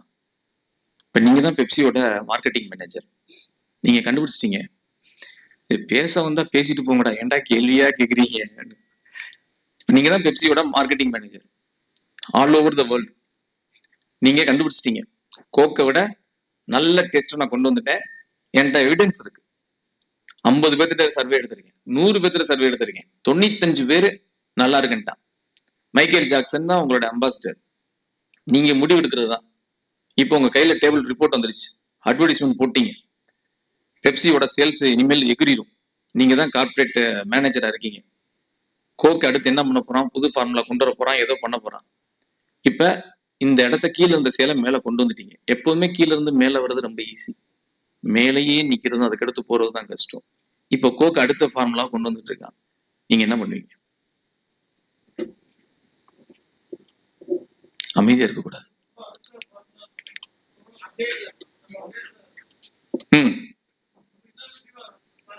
அடுத்த பிளான் பண்ணணும், அதுக்கு செலவழிக்கணும்ல, அது பண்ணலாம். ஓகே, பணக்காரங்க. நண்பர்களே, 2000வது வருடங்கள்ல இது நடந்து 20 வருஷம் கழிச்சு 2000வது வருஷங்கள்ல இந்த MBA படிச்சவனும் இந்த பிசினஸ் அனாலிஸ்டும் இருக்காங்க இல்லையா, அவங்க ஒரு ரிசர்ச் பண்றாங்க இந்த ஈவெண்ட்டை வச்சு. பெப்சி என்னென்னலாம் பண்ணிருக்கலாம் அப்படின்னு ஐடியா கொடுக்குறாங்க. எப்ப அந்த சந்தர்ப்பத்துல இருக்கும்போது விட்டுட்டாங்க, 20 வருஷம் கழிச்சு ரிசர்ச் பண்றாங்க என்ன பண்ணிருக்கலாம். அந்த 20 பேர் 50 பேரையும் வந்து அவங்க கம்பைன் பண்ணாங்க இல்லையா, அவனுக்கு ஒரு கூப்பனை கொடுத்துருக்கணும். வெளியே போங்க, மாலுக்கு வெளியில ஒரு பெப்சி ட்ரக் நிக்குது, நீங்க போய் பெப்சி வாங்கி குடிங்க அப்படின்னு சொல்லி இந்த 20 பேர் 50 பேர்த்தையும் அங்க போய் ஃப்ரீ பண்ணிருக்கணும். வந்தவன்ட்டெல்லாம் ஃபோன் நம்பர் அட்ரஸ் வாங்கியிருக்கணும். அப்ப ஃபேஸ்புக் வாட்ஸ்அப்ல எதுவும் கிடையாது, வீட்டு அட்ரஸ் மட்டும்தான். ஒரு 15 நாள் கழிச்சு அவனுக்கு ஒரு கூப்பன் அனுப்பியிருக்கணும். இது மாதிரி அன்னைக்கு வந்த கேம்ப்ல கலந்துக்கிட்ட, ரிசல்ட் சொன்னேன், பெப்சி தான் நல்லா இருக்குன்னு, நான் உனக்கு அதை ஆனர் பண்றேன், உன்னை அப்ரிஷியேட் பண்றேன், உனக்கு ஒரு தேங்க்ஸ் சொல்றேன், நீ என்னோட வேல்யூபிள் கஸ்டமர், உனக்கு நான் இன்னொரு கூப்பன் தரேன், உன் பக்கத்துல இருக்கிற கடைக்கு போ, அங்க பெப்சி இருக்கும், இந்த கூப்பனை காமிச்சு நீ ஃப்ரீயா வாங்கிக்கோ அப்படின்னு பக்கத்துல இருக்கிற கடையில போய் பெப்சியை அவைலபிள் பண்ணிருக்கணும். இது உளவியல் படி என்ன ஆகுது அப்படின்னா, ஒரு தனி மனிதனை, ஒரு சாமானியனை, ஒரு வாடிக்கையாளனை, உங்க பொருள் வாங்காத ஒருத்தனை உங்க பொருளை வாங்குறதுக்கு பழக்கப்படுத்துறது. எதுக்காக? நீங்க டிபார்ட்மெண்ட் ஸ்டோர் போனோடனே பாயிண்ட்ஸ் கொடுக்குறான் உங்களுக்கு, உங்க நம்பர், ஃபோன் நம்பர் சொல்லுங்க, 10 பாயிண்ட், 20 பாயிண்ட், தீபாவளிக்கு வந்து நீங்க கிஃப்ட் வாங்கிக்கலாம். எதுக்கு? உங்களை பழக்கப்படுத்துறாங்க, அடிக்ட் ஆகுறாங்க. ஃபார்மா கம்பெனிஸ் என்ன பண்ணுவாங்க, ஒரு ப்ராடக்ட் லான்ச் பண்ணுவாங்க.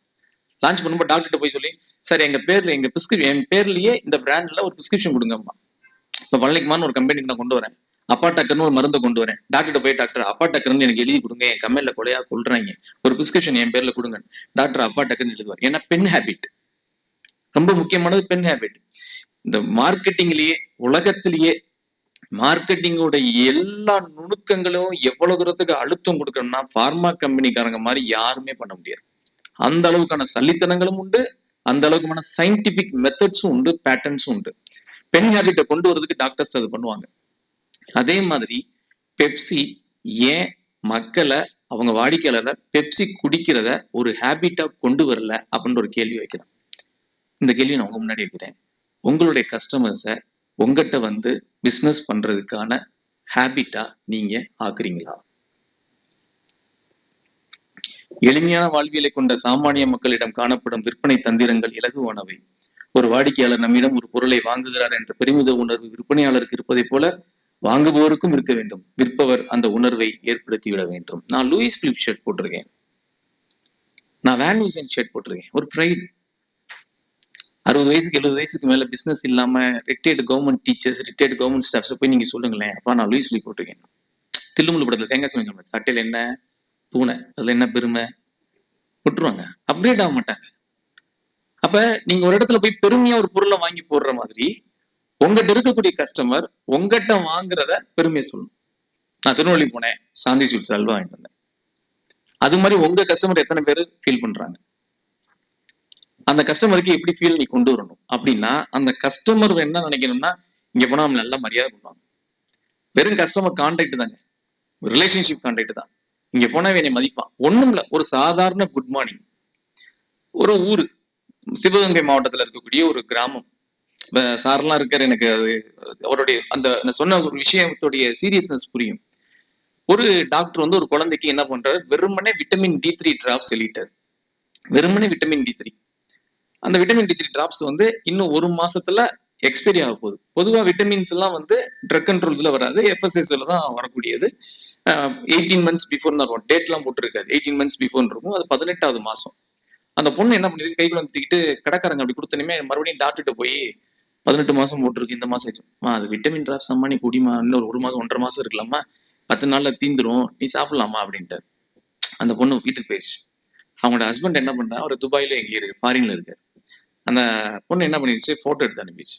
உடனே ஹஸ்பண்ட் என்ன ஷார்ட் எக்ஸ்பீரியை போட்டு இது பண்ணியிருக்கேன், அது எப்படி, நீ ஃப்ரெஷ் பேட்சை வாங்கணும், நீ போ அப்படின்னு மனைவியை திட்டி அந்த பொண்ணு மறுபடியும் மெடிக்கல் போய் சண்டை.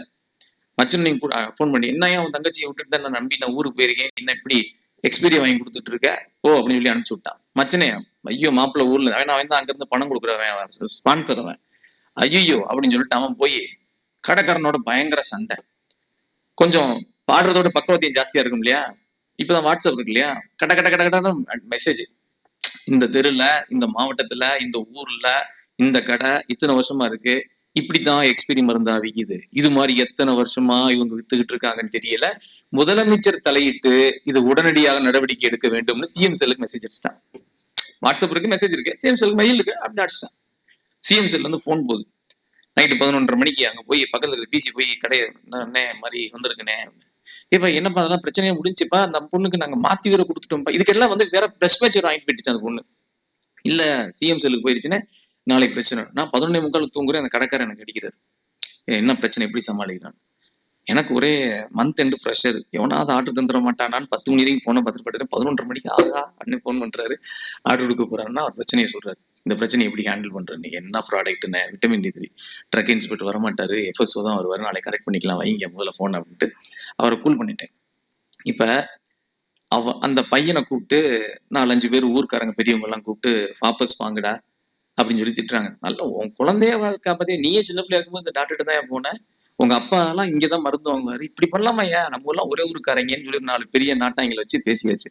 அதுக்கு அந்த பையன் சொன்னா, அதுதான் ரொம்ப முக்கியமான பிரச்சனை, நான் எப்ப வந்தாலும் எனக்கு லேட்டா தான் மருந்து தரேன், கூட்டமா இருக்கு, எப்ப போனாலும் கூட்டமா இருக்கு, நான் ஒன்னும் கேட்டுக்கிட்டே இருப்பேன், எனக்கு பின்னாடி வந்தவங்க சீட்டெல்லாம் அட்டன் பண்ணுவாரு, என் சீட்டு பண்ண அதான் போட்டு விட்டேனே அப்படின்னு. பிரச்சனை வந்து ஷார்ட் எக்ஸ்பீரி கிடையாது, வாய்க்கா தகராறு. ஏன்னா நீ என்னைய மதிக்கல, எப்படா சான்ஸ்ன்னு பார்த்துக்கிட்டே இருப்பான். நான் பண்ணேன்ல, ஒரு டீ கடைக்காரர் வந்து ஆராய்ச்சி பண்ணான்னு சொல்லி கடையை மாத்தினேன், நான் போகும்போது சும்மா போவேன், ஒரு 4 எங்கூட கூட 4 ரெப்ரசன்டேட்டிவ் கூட்டு போயிட்டேன், அடுத்து எங்க டீ சாப்பிட்டேன், அங்கே அந்த நாள் இருந்து வேலை பார்க்குறாரா என்ன அப்படின்னு நான் கேட்பேன்ல, கேட்டிருக்கேன், செய்வேன்ல, வச்சு செய்வேன்ல. அப்போ ஒரு கஸ்டமரை நீங்க நினைச்சு பார்க்கணும், உங்க கடைக்கு நீங்க ஓனரா இருக்கும்போது நீங்க கஸ்டமரை நினைச்சு பார்க்கணும், அப்பதான் நீங்க என்னென்னலாம் கஸ்டமரை வந்து நீங்க இது பண்றீங்க அப்படின்றது தெரிய வரும். சோ எதுக்காக நம்ம கஸ்டமரை ரீட்டைன் பண்ணணும், நான் சொன்ன மாதிரி 2ஆம் உலகப் போருக்கு பின்னாடி இந்த சந்தை வாங்குறவங்க கைக்கு மாறிடுச்சு, நீ இதைத்தான் கொண்டு வந்து இதைத்தான் விற்கணும் அப்படின்னு. நான் வழக்கமா வெளியூர்ல போய் தங்குற ஒரு விடுதியில வந்து இது மட்டும் தான் புனையுது, நான் எந்த ஊருன்னு சொன்னா நீங்க அந்த கஸ்டமர் யாருன்னு கண்டுபிடிச்சிருவீங்க, கடை எதுன்னு கண்டுபிடிச்சிருவீங்க, அதனால எதுக்கு எடுத்தாலும் தூத்துக்குடி, காரைக்குடி, சிவகங்கைன்னு சொல்லிட்டே இருக்கேன். ஆனா அந்த ஊரா இருக்காது, நீங்க உடனே சிவகங்கைன்னா நம்ம ஊர் இந்த கடையா அந்த கடையா நினைச்சு பார்க்காதீங்க, அது வேற ஒரு ஊரா இருக்கும். ஒரு பலசர கடை மாதிரி வச்சிருந்தாரு. அப்புறமா அவர் என்ன பண்ணார், டிபார்ட்மெண்ட் ஸ்டோரா வச்சாரு. டிபார்ட்மெண்ட் ஸ்டோர் வைக்கும் போது என்ன பண்ணுவாருன்னா, அந்த முதல்ல பலசர கடையா இருக்கும்போது கல்லால உட்காந்துருப்பாரு, வரிசையா முதல்ல அவர்கிட்ட போய் பில் பண்ணிடணும். நிறைய கிராமங்கள்ல பாத்தீங்கன்னா கடைகள் அப்படிதான் இருக்கும், இன்னும் இப்படிதான் இருக்கு. சொல்லுங்க அப்படிம்பாரு. சீரகம், உளுந்து பருப்பு, அரிசி, பொன்னி அரிசி, இந்த அரிசி டிக்கெட்ஸ் என்ன பண்ணா டக்கு டக்கு டக்குன்னு எழுதி சிட்டில் எழுதுவாரு, வேல்யூ போடுவாரு, போட்டு பணத்தை கொடுங்க அப்படின்னு கல்லால தெளிவாரு. கல்லா பணத்தை போட்டு போயிட்டு வைப்பான். இதை கொண்டு போய் அந்த பக்கத்துல அந்த பையன் உள்ள நிப்பான், அவன் போய் ஒவ்வொன்னா எடுத்து வருவான். நிற்கும் போது அவர் வந்து அப்படியே காலேஜ் பிரின்சிபல் மாதிரி உட்காந்துப்பாரு. சொல்லுங்க அப்படின்னு. எனக்கு முன்னாடி இருக்கிறவன் வந்து எங்கேயோ வேலைக்கு போயிட்டு வர பாதி வரைக்கும் வீட்டுக்கு போயிருக்கேன். அப்புறம் தான் கொண்டாடி சொல்லியிருக்கேன், என்ன வாங்கிட்டு வா, வாங்காம வந்தீங்கன்னா உடனே வறுத்துருவேன் அப்படின்றது போல. அவன் பாதிக்கு மேல அப்படியே பேக், லஞ்ச் பேக் எல்லாத்தையும் எடுத்துட்டு ஈவினிங் 8 மணிக்கு நிற்கிறான். சீரகம் அப்படின்னா இந்த பொண்டாட்டிகள் சொல்லி வரக்கூடிய கணவன்மார்களுடைய கஷ்டம் பெரிய கஷ்டம். உளுந்தம் பருப்பு தொழில் இருக்கா, தொழில் இல்லையா, சீரகம் சிறுசா பெருசா, அவனுக்கு சீரகம் தெரியாது, சோம்பும் தெரியாது. அவன் வந்தாலும் வந்து என்ன பண்ணா, அந்தாளு சிறுசா பெருசா அப்படின்றாரு, பெருசு அப்படின்னாரு. அப்ப சோம்புன்னு சொல்லுங்க, பாக்கெட் பெருசு அப்படின்னு அவரு, பாக்கெட் பெருசு. அடுத்து இப்படியே கேட்டாரு, என்ன வேணும் வீடு, என்னென்ன சிறுசா பெருசா அப்படின்னாரு. உடனே பெருசு. இப்படி டிக்கெட் வரான். உடனே கோதுமை மாவு ஏதோ கேட்டாரு, $20 இருக்கு, $25 இருக்கு, எது வேணும்னாரு. நம்ம பொண்டாட்டி எதுல வாங்குவா அப்படின்றது தெரியல. அவன் அப்படி யோசிச்சான். யோசிக்காங்க, இந்தாங்க முடிங்க, டப்புன்னு முடிச்சு கொடுத்துட்டு போயிட்டு போ அப்படின்ட்டாரு. அந்த கோதுமை மாவு சேல்ஸ் நடக்கலங்க அவனுக்கு, அந்த கடைக்காருக்கு நடக்கல. ஆனா அடுத்த ஆள் நிக்கிறாங்களாம், எங்களுக்கு நீ இது பண்ணிடலாம், போ அடுத்து போ அப்படின்ட்டாரு. நான் வந்து வாங்க போன 2 item. Sir Mysore sandal soap, right, சிறுசா பெருசான்னு எனக்கு தெரியாது, எனக்கு எதுனாலும் கொடுத்துருங்க, ஏன்னா இந்த ஆள்கிட்ட போய் திட்டுவாங்க. எனக்கு பின்னாடி ஒரு பையன் போன் பண்றான், அவன் ஹாஸ்டல் ரூம்மேட் தங்கியிருக்கான். டே நீ இது வாங்குவில்ல, அவன் இந்த கொசுமேட் வாங்குறதுக்கு மிஷின் அங்க இருக்கு, லிக்விட் வாங்குறதுக்காக வந்துருக்கான். டே அது என்ன லிக்விட்னு சொல்றா, என்ன லிக்விட்னு சொல்றா அப்படின்னா, அவன் லிக்விட்ரா, கொசுமேட்ரா, ஆள விட்டுறான்னு சொல்லிட்டு இருக்கான். அண்ணே கொசுமேட் லிக்விடுன்னு, எது வேணும், நயமா வேணுமா, எது வேணும் அப்படிங்க. அந்த 3 பிராண்ட் வச்சிருக்கான். நான் இருங்க தம்பி, எதுவுமே கேட்காம உள்ள கிளம்பு. அப்ப அந்த சேல்ஸும் நடக்கல. ஒரு கட்டத்துல அந்த கடையில சேல்ஸே நடக்கல, கூட்டம் ஆயிடுச்சு. என்ன பண்ணிட்டாரு, டிபார்ட்மெண்ட் ஸ்டோரா மாத்திட்டாரு. ஏன்னா அவர் தெரிஞ்சிருச்சு, கையில சூடு பட்டுருச்சு இல்லையா, டிபார்ட்மெண்ட் ஸ்டோரா மாத்திட்டாரு. இதெல்லாம் தொழில் செய்வதில் இருக்கு, புத்தகத்துல இருக்கு. டிபார்ட்மெண்ட் ஸ்டோர் ஆகின பிறகு வாசல்ல அப்படியே வேட்டிலாம் இறக்கி விட்டுட்டு, நல்லா பட்டையை போட்டு, சாம்பிரான் எல்லாம் போட்டு, அப்படியே குழந்தைகளை போகும்போது, பாப்பா எந்த கிளாஸ் படிக்கிற, இந்த படி சாக்லேட்டு அப்படின்னு கஸ்டமர் ஐஸ் வைக்கிறாராம். இவனா சொல்லி கொடுத்துருக்கான். இப்ப கூட்டத்தை திரட்டிட்டு இருக்காரு. இப்ப ஒரு 3 வருஷம் 4 வருஷம் நல்ல சேல்ஸுக்கு வந்துட்டாங்க. இடையில ஒரு 3 வருஷம் அவங்க சேல்ஸ் விட்டுட்டாங்க. இப்ப 3 வருஷம் நல்ல சேல்ஸ் வந்துட்டாங்க. இப்ப என்னுடைய கேள்வி, இதை நீ முதலே பண்ணிருக்கலாமே, நல்லா போயிட்டு இருக்கும்போது டபால் கீழே விழுந்துட்டு திரும்பி மேல இருந்தது ரொம்ப கஷ்டம், இதை முதலே பண்ணிருக்கலாமே. பண்ண மாட்டாங்க. ஜி நாகராஜன் மதுரையை சேர்ந்த ஒரு எழுத்தாளர், மறைந்த எழுத்தாளர், காலேஜ் ஹவுஸ்லேயே தங்கி கஞ்செல்லாம் அடிச்சு அமெரிக்கன் காலேஜ் ப்ரொஃபஸர் இருந்தார். அந்த அமெரிக்கன் கிளாஸ்ல போய் கிளாஸ் எடுக்கிறாருன்னா நிறைய பேர் வந்து நிற்பாங்களா, ப்ரொஃபஸர்ஸ்ல வந்து பாடம் அடிக்க வருவாங்களா. அப்படிப்பட்ட ஃபேமஸ் ரைட்டர் ஜி நாகராஜன். அந்த ஆளுடைய ஃபேமஸான கேப்ஷன் ஒன்று இருக்கு, மனிதன் ஒரு மகத்தான சல்லிப்பெயர். இது அவருடைய ஃபேமஸான கேப்ஷன். நீங்க தேடி பார்க்கலாம், மனிதன் மகத்தான சல்லிப்பெயர் யாருன்னா பள்ளிக்குமா போய் சொன்னான்னு சொல்லுவா, நீங்க தேடி பார்க்கலாம். ஜி நாகராஜன். இவர் என்ன பண்றாரு தெரியுமா, இப்ப மறுபடியும் உட்காந்துக்கிறாரு. உட்காந்துட்டு நாளைக்கு அந்த ஊருக்கு போயிட்டு நைட்டு சாப்பிட்றதுக்கு பிஸ்கட் பாக்கெட் வேணும்னா, சார் இந்த பிஸ்கட் வாங்குங்க நல்லா இருக்கும்.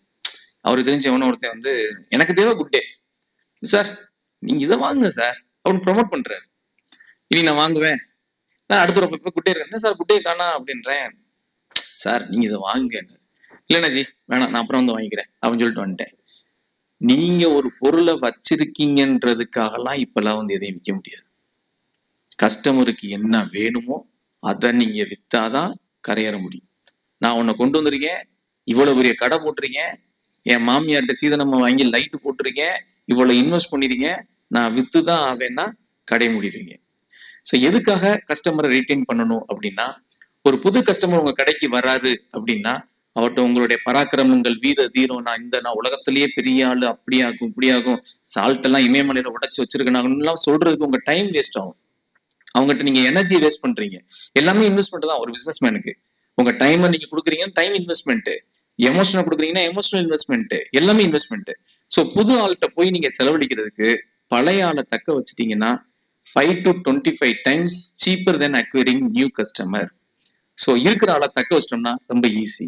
Second, boost profitability by 25 to 95% with just 5% of retention. பழைய கஸ்டமரை ரீடென்ஷன் பண்ண வைக்கக்கூடிய பர்சன்டேஜ் 5% இருந்தா போதும் மினிமம். பழைய கஸ்டமர் போன வருஷம் இத்தனை கஸ்டமர் இருந்தா இந்த வருஷம் இதே கஸ்டமர் இருக்கான், என் ரெகுலரா பிசினஸ் நடந்துட்டு இருக்குன்னு இருந்தாலே 25ல இருந்து 95% ப்ராஃபிட்டபிலிட்டி இன்க்ரீஸ் ஆகுது.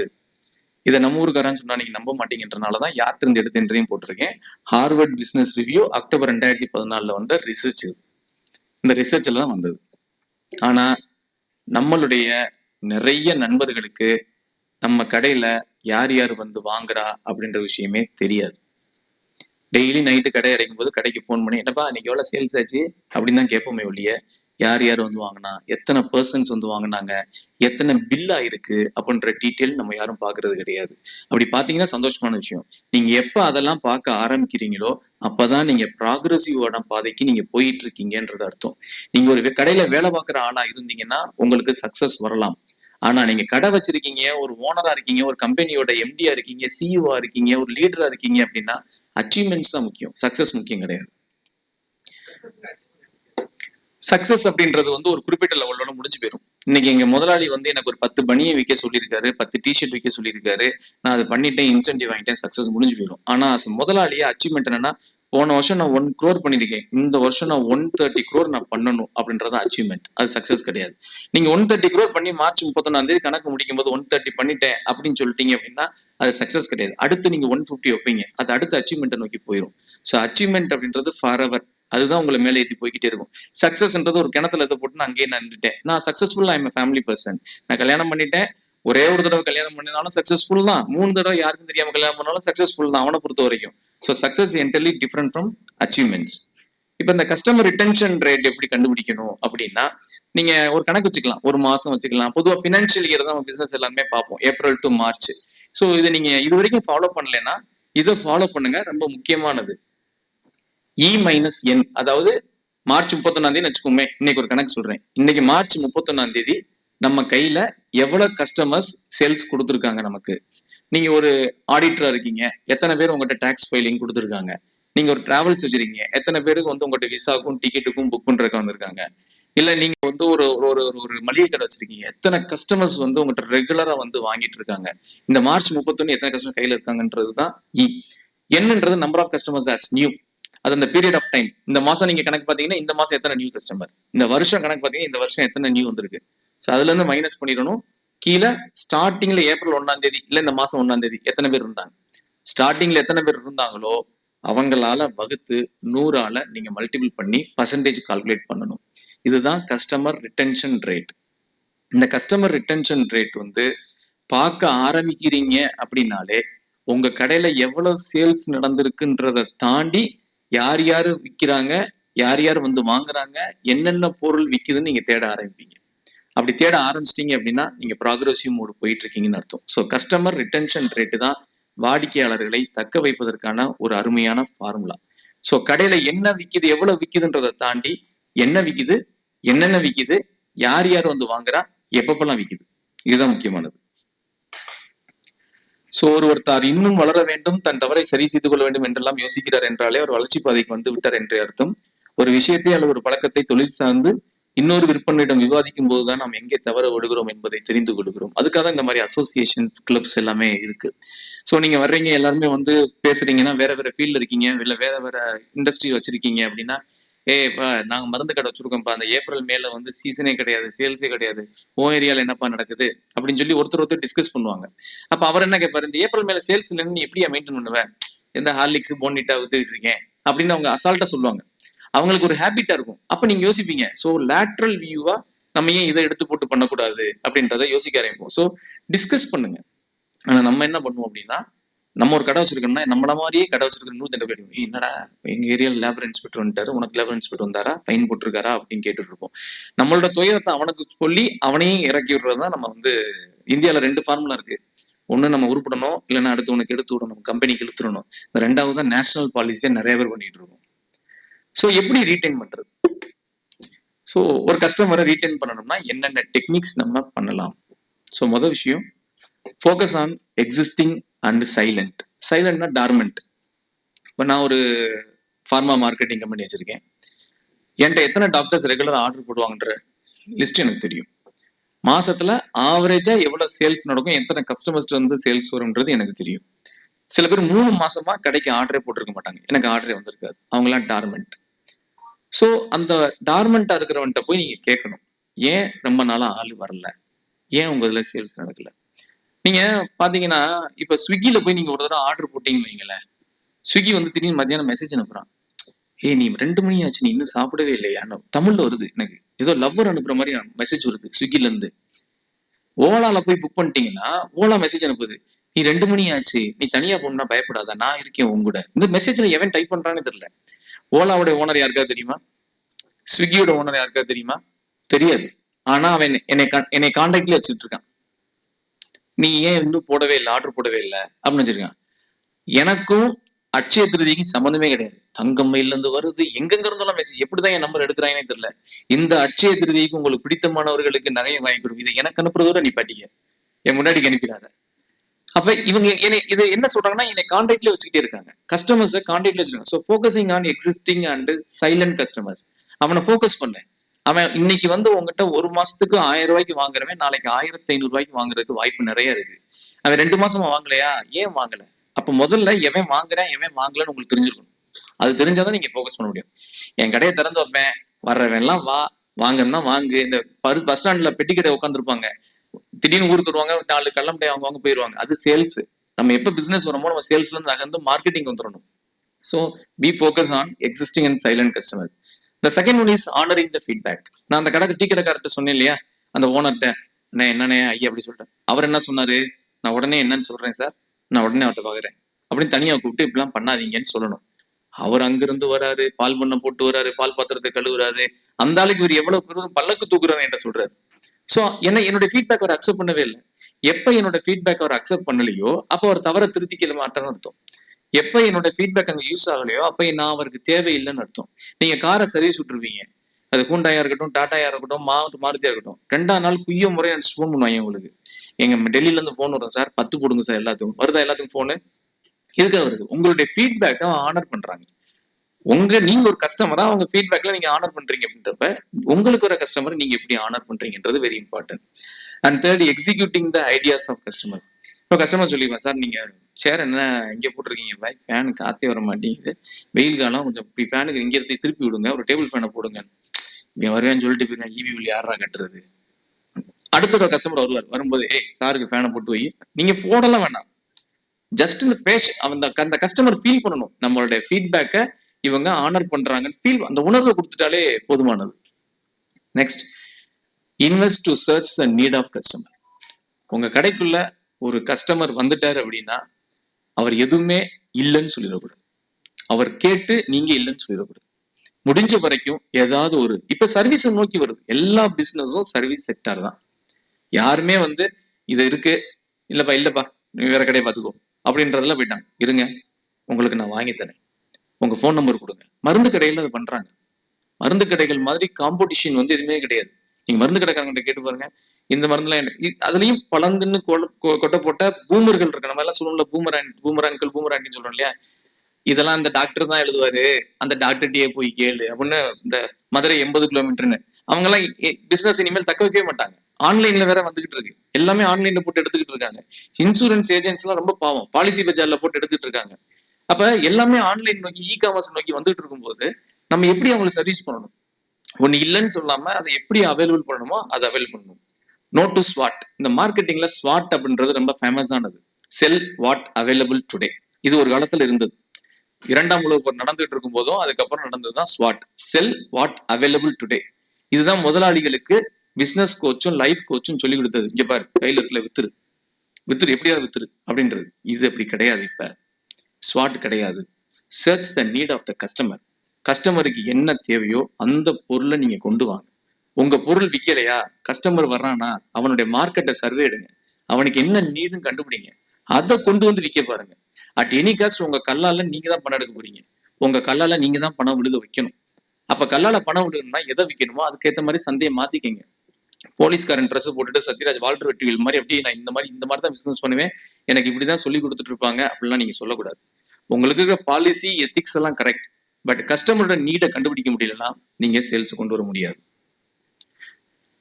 ஸோ இன்னொரு விஷயம் என்ன அப்படின்னா, அவர் நம்ம கஸ்டமரு, நம்மளோட எங்க போறாரு, இங்கேயே தான் இருப்பார், நம்மளை தேடிதான் வருவார். நிறைய பேர் சொல்லிட்டு நான் கேட்டிருக்கேன், என்ன சார் இல்லைன்றீங்க, அவர் பாட்டுக்கு போறாரு. என்ன சார், அங்க போனாலும் இங்கதான் சார் வருவாரு, இந்த ப்ராடக்ட் எங்கேயுமே கிடைக்காது, நம்மகிட்ட தான் நயமா கொடுக்குறோம் அப்படின்னு சில பேர் இன்னும் சொல்லிட்டு இருக்கிறவங்க எல்லாம் இருக்காங்க. ஸோ காசுக்காக மட்டுமே இங்க யாரும் உங்களிடம் உழைக்கவில்லை, உங்களிடம் மட்டுமே ஒரு பொருள் கிடைக்கிறது என்று வாங்குவதற்கு யாரும் வரவில்லை. நீங்கள் உறவில் இருக்கிறீர்கள் என்பதற்காக உங்களுக்கு கட்டுப்பட்டு அக்கறை கொள்ள இங்கு யாரும் பாத்தியப்படவில்லை. சக மனிதனின் உணர்வுகளை மதிக்கும் பட்சத்தில் நிறுவனத்தை, பொருளை, உறவை கொண்டாடவே மனிதர்கள் வருவார்கள். எப்ப ஒரு கஸ்டமர் அவன் வேல்யூபிளா ஃபீல் பண்றானோ அப்ப அவன் கண்டினியூஸா உங்களை நோக்கி வருவான். ஏற்கனவே உங்களுக்கு பிசினஸ் கொடுத்துட்டு இருக்கிறவங்க அந்த ஃபீல்ட்ல தான் இருப்பாங்க. ஸோ அந்த ஃபீலை நீங்க தக்க வைக்கிறது தான் main. So more then the business, person is important. பிஸ்னஸை காட்டிலும் யார் முக்கியம்னா அந்த வாடிக்கையாளர். நான் ஒரு ஃபார்மா கம்பெனியில் இருக்கனால நிறைய ஸ்கீம்ஸ் போடுவோம். மெடிக்கல் ஷாப்ஸ், டாக்டர்ஸ் ஸ்கீம் போடுவோம். எனக்கு தெரிஞ்ச ஒருத்தர் வந்து காலேஜ் ப்ரொஃபஸர் அந்த ஒரு நகை கடையில் போய் ஜாயின் பண்ணிட்டார். நான் அவர்கிட்ட போய் கேட்குறேன், சார் மாதிரி கோல்டு காயின் வாங்க போகணும். நான் போகிறேன், வாங்க சார் அப்படின்றாரு. அவரே காலேஜ் ப்ரொஃபஸராக இருந்து அப்படியே வந்தனால இன்னும் அந்த ஹெச்ஓடி மாதிரியே இருக்காரு. வாங்க சார், பள்ளிமா சார், வாங்க. அப்படி என்ன வேணும், என்ன வாங்க, எப்பா இதெல்லாம் காமி, இதை காமி. Gold coin. கோல்டு காயினா பா, இந்த என்னன்னு பாரு. இந்த கோல்டு காயின் வாங்குறோன்னா கடையில் மதிக்கவே மாட்டாங்க. நான் கடையில் நீங்கள் பார்த்தீங்கன்னா தெரியும். நான் போகிறேன், நான் காமிங்க, அது என்ன போட்டிருக்கீங்க, லட்சுமி படம் போட்டிருக்கீங்களா, என்ன படம் போட்டிருக்கீங்கலாம் கேட்குறேன். அந்த பொண்ணு சொல்லுது, கொட்டேஷன் கொடுங்க எனக்கு, கம்பெனியில் கேட்டுட்டு நான் சொல்லுவேன். எப்பா அனுப்பிச்சு விடு. அப்படின்னா மதிக்கவே மாட்டேங்கிறாங்க. பக்கத்துல இருக்கவங்களுக்கு காஃபி போகுது, ஆரஞ்சு என்னமோ போகுது, கொடுக்க மாட்டேங்கிறாங்க. எனக்கு அதெல்லாம் வேண்டாம், கொட்டேஷனாவது கொடுங்கடா. கொடுக்கல. நான் வெளியே வந்துட்டேன். சரிங்க சார், நீங்க எனக்கு வாட்ஸ்அப்ல அனுப்பிச்சு விடுங்க. என்ன வெளியே வந்துட்டேன். ஒரு 2 நாள் ஆச்சு, 3 நாள் ஆச்சு, 5 நாள் கழிச்சு ஒரு டிக்கெட்ல பார்த்தேன். நான் சார் கொட்டேஷன் அனுப்ப சொன்னேன், நீங்க கொட்டேஷன் அனுப்பல. அனுப்பியிருப்பாங்களே சார், 1 கிராம் தானே சார், கால்குலேட் பண்ணுங்க. இப்படி கால்குலேட்டர், போன்ல கால்குலேட்டர் இருக்கா, எடுங்க அப்படின்னாப்ல. உடனே எடுத்தேன், டக்கு டக்கு டக்கு டக்குன்னு போட்டார். உடனே போட்டேன், எவ்வளவு வருது, ரைட், ஓகே சார். சார் கொஞ்சம் காஸ்ட்லியா இருக்கே சார். ஏன்னா அந்த டைம் நான் போனது 10 1 கிராம் கோல்டு காயின் வாங்கிருக்கா நான் போனேன். இங்க இல்ல, நீ வேற ஒரு கடைக்கு போயிட்டேன். அங்க நான் 10 கிராம் வாங்கிட்டேன், 10 காயின் வாங்கிட்டேன். இவன் கொடுக்குற ரேட்டும் அந்த ரேட்டும் ஒன்னா, நான் ஏமாந்துட்டேன்னு பாக்குறேன். ஏமாறல, ரேட் கம்மியா இருந்தேன். நான் சொன்னேன், சார் அங்கெல்லாம் இப்படித்தான் போடுறாங்க சார், நான் 10 கிராம். சார் நீங்க 10 கிராம் முதல்ல சொல்லவே இல்லையே. நான் எதுக்கு சொல்லணும்? சைஸ் ஆஃப் த கஸ்டமரை வச்சு உங்க பிசினஸ் எவால்வேட் பண்ணாதீங்க. இன்னைக்கு ஒரு கஸ்டமர் வெளியே போனானா 10 கஸ்டமர் உங்களை விட்டு போறான்னு அர்த்தம். ஒருத்தன் ரெஃபரன்ஸ் மூலமா உங்களை திரும்ப திரும்ப திரும்ப சொல்லி கொண்டு வருவான். இருட்டுக்கடை அல்வா இருக்குன்னு மதுரையில் எப்படி பேசிட்டு இருக்கோம், மதுரையில பால்பன் நல்லா இருக்கும், ஜிகர்தண்டா நல்லா இருக்கும், சென்னையிலையும் லண்டன்லையும் எப்படி பேசிட்டு இருக்காங்க. ரெஃபரன்ஸ். ஒரு கஸ்டமர் லூஸ் பண்ணீங்கன்னா 10 கஸ்டமர் லூஸ் ஆகும். ஒரு கஸ்டமர் புதுசா உள்ள வரானா ஒருத்தன் தான் வருவான், ஆனா போகும்போது 10 பேரை அவன் கழட்டி விட்டு போயிடுவான். So value of the business is not a matter in honouring the customer. அவன் 1 ரூபா குண்டூசி வாங்கிட்டு போட்டோம், customer is always a customer. 1 crore ரூபாய்க்கு வாங்குறவனும் கஸ்டமர் தான், குண்டூசி வாங்குறவனும் கஸ்டமர் தான். இந்த குண்டூசியை 1 கோடி ஆக்கிடலாம், ஆனா 1 கோடியை 2 கோடி ஆக்குறது ரொம்ப கஷ்டம். So more then the business, person is important and relationship matters. வரவங்கிட்ட உங்க முகத்துக்காக வர வைங்க. இந்த மூஞ்சிக்கு தான் நான் இந்த கடைக்கே வர்றேன் அப்படின்னு அவன் வந்து நினைக்கணும். அது உங்களுடைய அப்ரோச்ல தான் இருக்கு, உங்களுடைய ஆம்பியன்ஸ்ல இருக்கு. நீங்க இல்லாதப்போ உங்க வேலைக்காரங்க எப்படி இருக்காங்களோ அதுதான். இதுல இன்னொரு பிரச்சனை என்னன்னா, கல்லெல்லாம் நான் உட்காந்தாதான் என்னை தேடி வருவேன் என் வேலைக்காரங்க. அப்படிலாம் பார்த்தா ரிலையன்ஸ் இன்னைக்கு இருக்க முடியாது, அதான் இருக்க முடியாது. ஸோ இவர் டாக்டர் வேலுமணி என்ன சொல்றாரு அப்படின்னா, எனக்கு சரியான வேலையால் கிடைக்கல அப்படின்னு எவன் குற்றச்சாட்டு வைக்கிறானோ அவன் நல்ல தொழில் முனைவர் இல்லைன்றாரு. அவர் சொல்றாரு, அக்வேர் மோர் தென் ரெக்கேர் அப்படின்றார். உங்களுக்கு ஒரு ஆள் தேவைன்னா 2 ஆளை போடுங்கன்றார். ஆளை போட்டு அதுக்கப்புறம் நீ வேலையை பாரு அப்படின்னு சொல்லி அவர் சொல்றாரு. ஸோ பிசினஸ் டாக்டிக்ஸ் ஒவ்வொருத்தரும் ஒரு ஸ்டைல் ஃபாலோ பண்ணுவாங்க. உங்களுக்கு ஒரு ஸ்டைல நீங்க கண்டுபிடிக்கணும், அவ்வளவுதான். So spirituality means not seeking love, it's spreading love. ஒவ்வொரு செஷன்லயும் நான் கடைசியா வைக்கக்கூடியது வந்து இதுதான். எவ்வளவு நாள் நான் வந்து ஒருத்தன்ட்ட போய், கடவுள்கிட்ட போய், புருஷன்கிட்ட போய், பொண்டாட்டிட்ட போய், அம்மாட்ட போய், நண்பன்கிட்ட போய், காதலிட்ட போய், எனக்கு அன்பு கொடு, குறைந்தபட்ச கருணையை கொடு, நிறைய மன நிம்மதியை கொடு, எத்தனை நாள் தான் நம்ம கேட்டுக்கிட்டே இருப்போம்? என்னைக்கா ஒரு நாள் நம்ம கொடுக்குற இடத்துக்கு வருவோம். அதே நம்ம கேட்கக்கூடிய, நம்ம வேண்டக்கூடிய, நம்ம இறைஞ்சக்கூடிய குறைந்தபட்ச அன்பு, கருணை, இரக்கம் எல்லாத்தையுமே நம்ம கொடுப்போம். கொடுக்க கொடுக்க பெருகக்கூடியது அன்பை தவிர எதுவுமே கிடையாது. ஸோ இங்கு பிரியங்களே பிரதானம் என்பதை மனதில் வைத்து நீங்கள் பிசினஸ் செய்யுங்க. Hold the relationship. ஒருத்தருடைய ஆளணும்னா அவங்களுடைய இதயத்தை நீங்க முதல்ல ஆளணும். ஒருத்தருடைய இதயத்தை நீங்க ஜெயிக்க முடியாம அவங்க ஆளை நீங்க ஜெயிக்கவே முடியாது. So win the heart and rule the heart. வாய்ப்பளித்த அனைவருக்கும் நன்றி தெரிவித்துக் கொள்கிறேன்.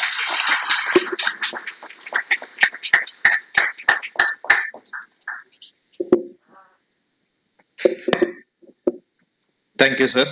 சார் வந்து ஒரு நமக்கு என்ன மாதிரி அண்டர்ஸ்டாண்டிங் பண்ண முடியும், இன்னைக்கு சேல்ஸ்ல நம்ம என்ன பிரச்சனைகளை நம்ம ஃபேஸ் பண்றோம்ன்றத வந்து நமக்கு எளிமையா புரியுற அளவுக்கு ரொம்ப தெளிவா நம்ம கொடுத்துருக்காங்க. அதுக்காக இன்னொரு ஒரு கைத்தட்டல் கொடுக்கலாம்.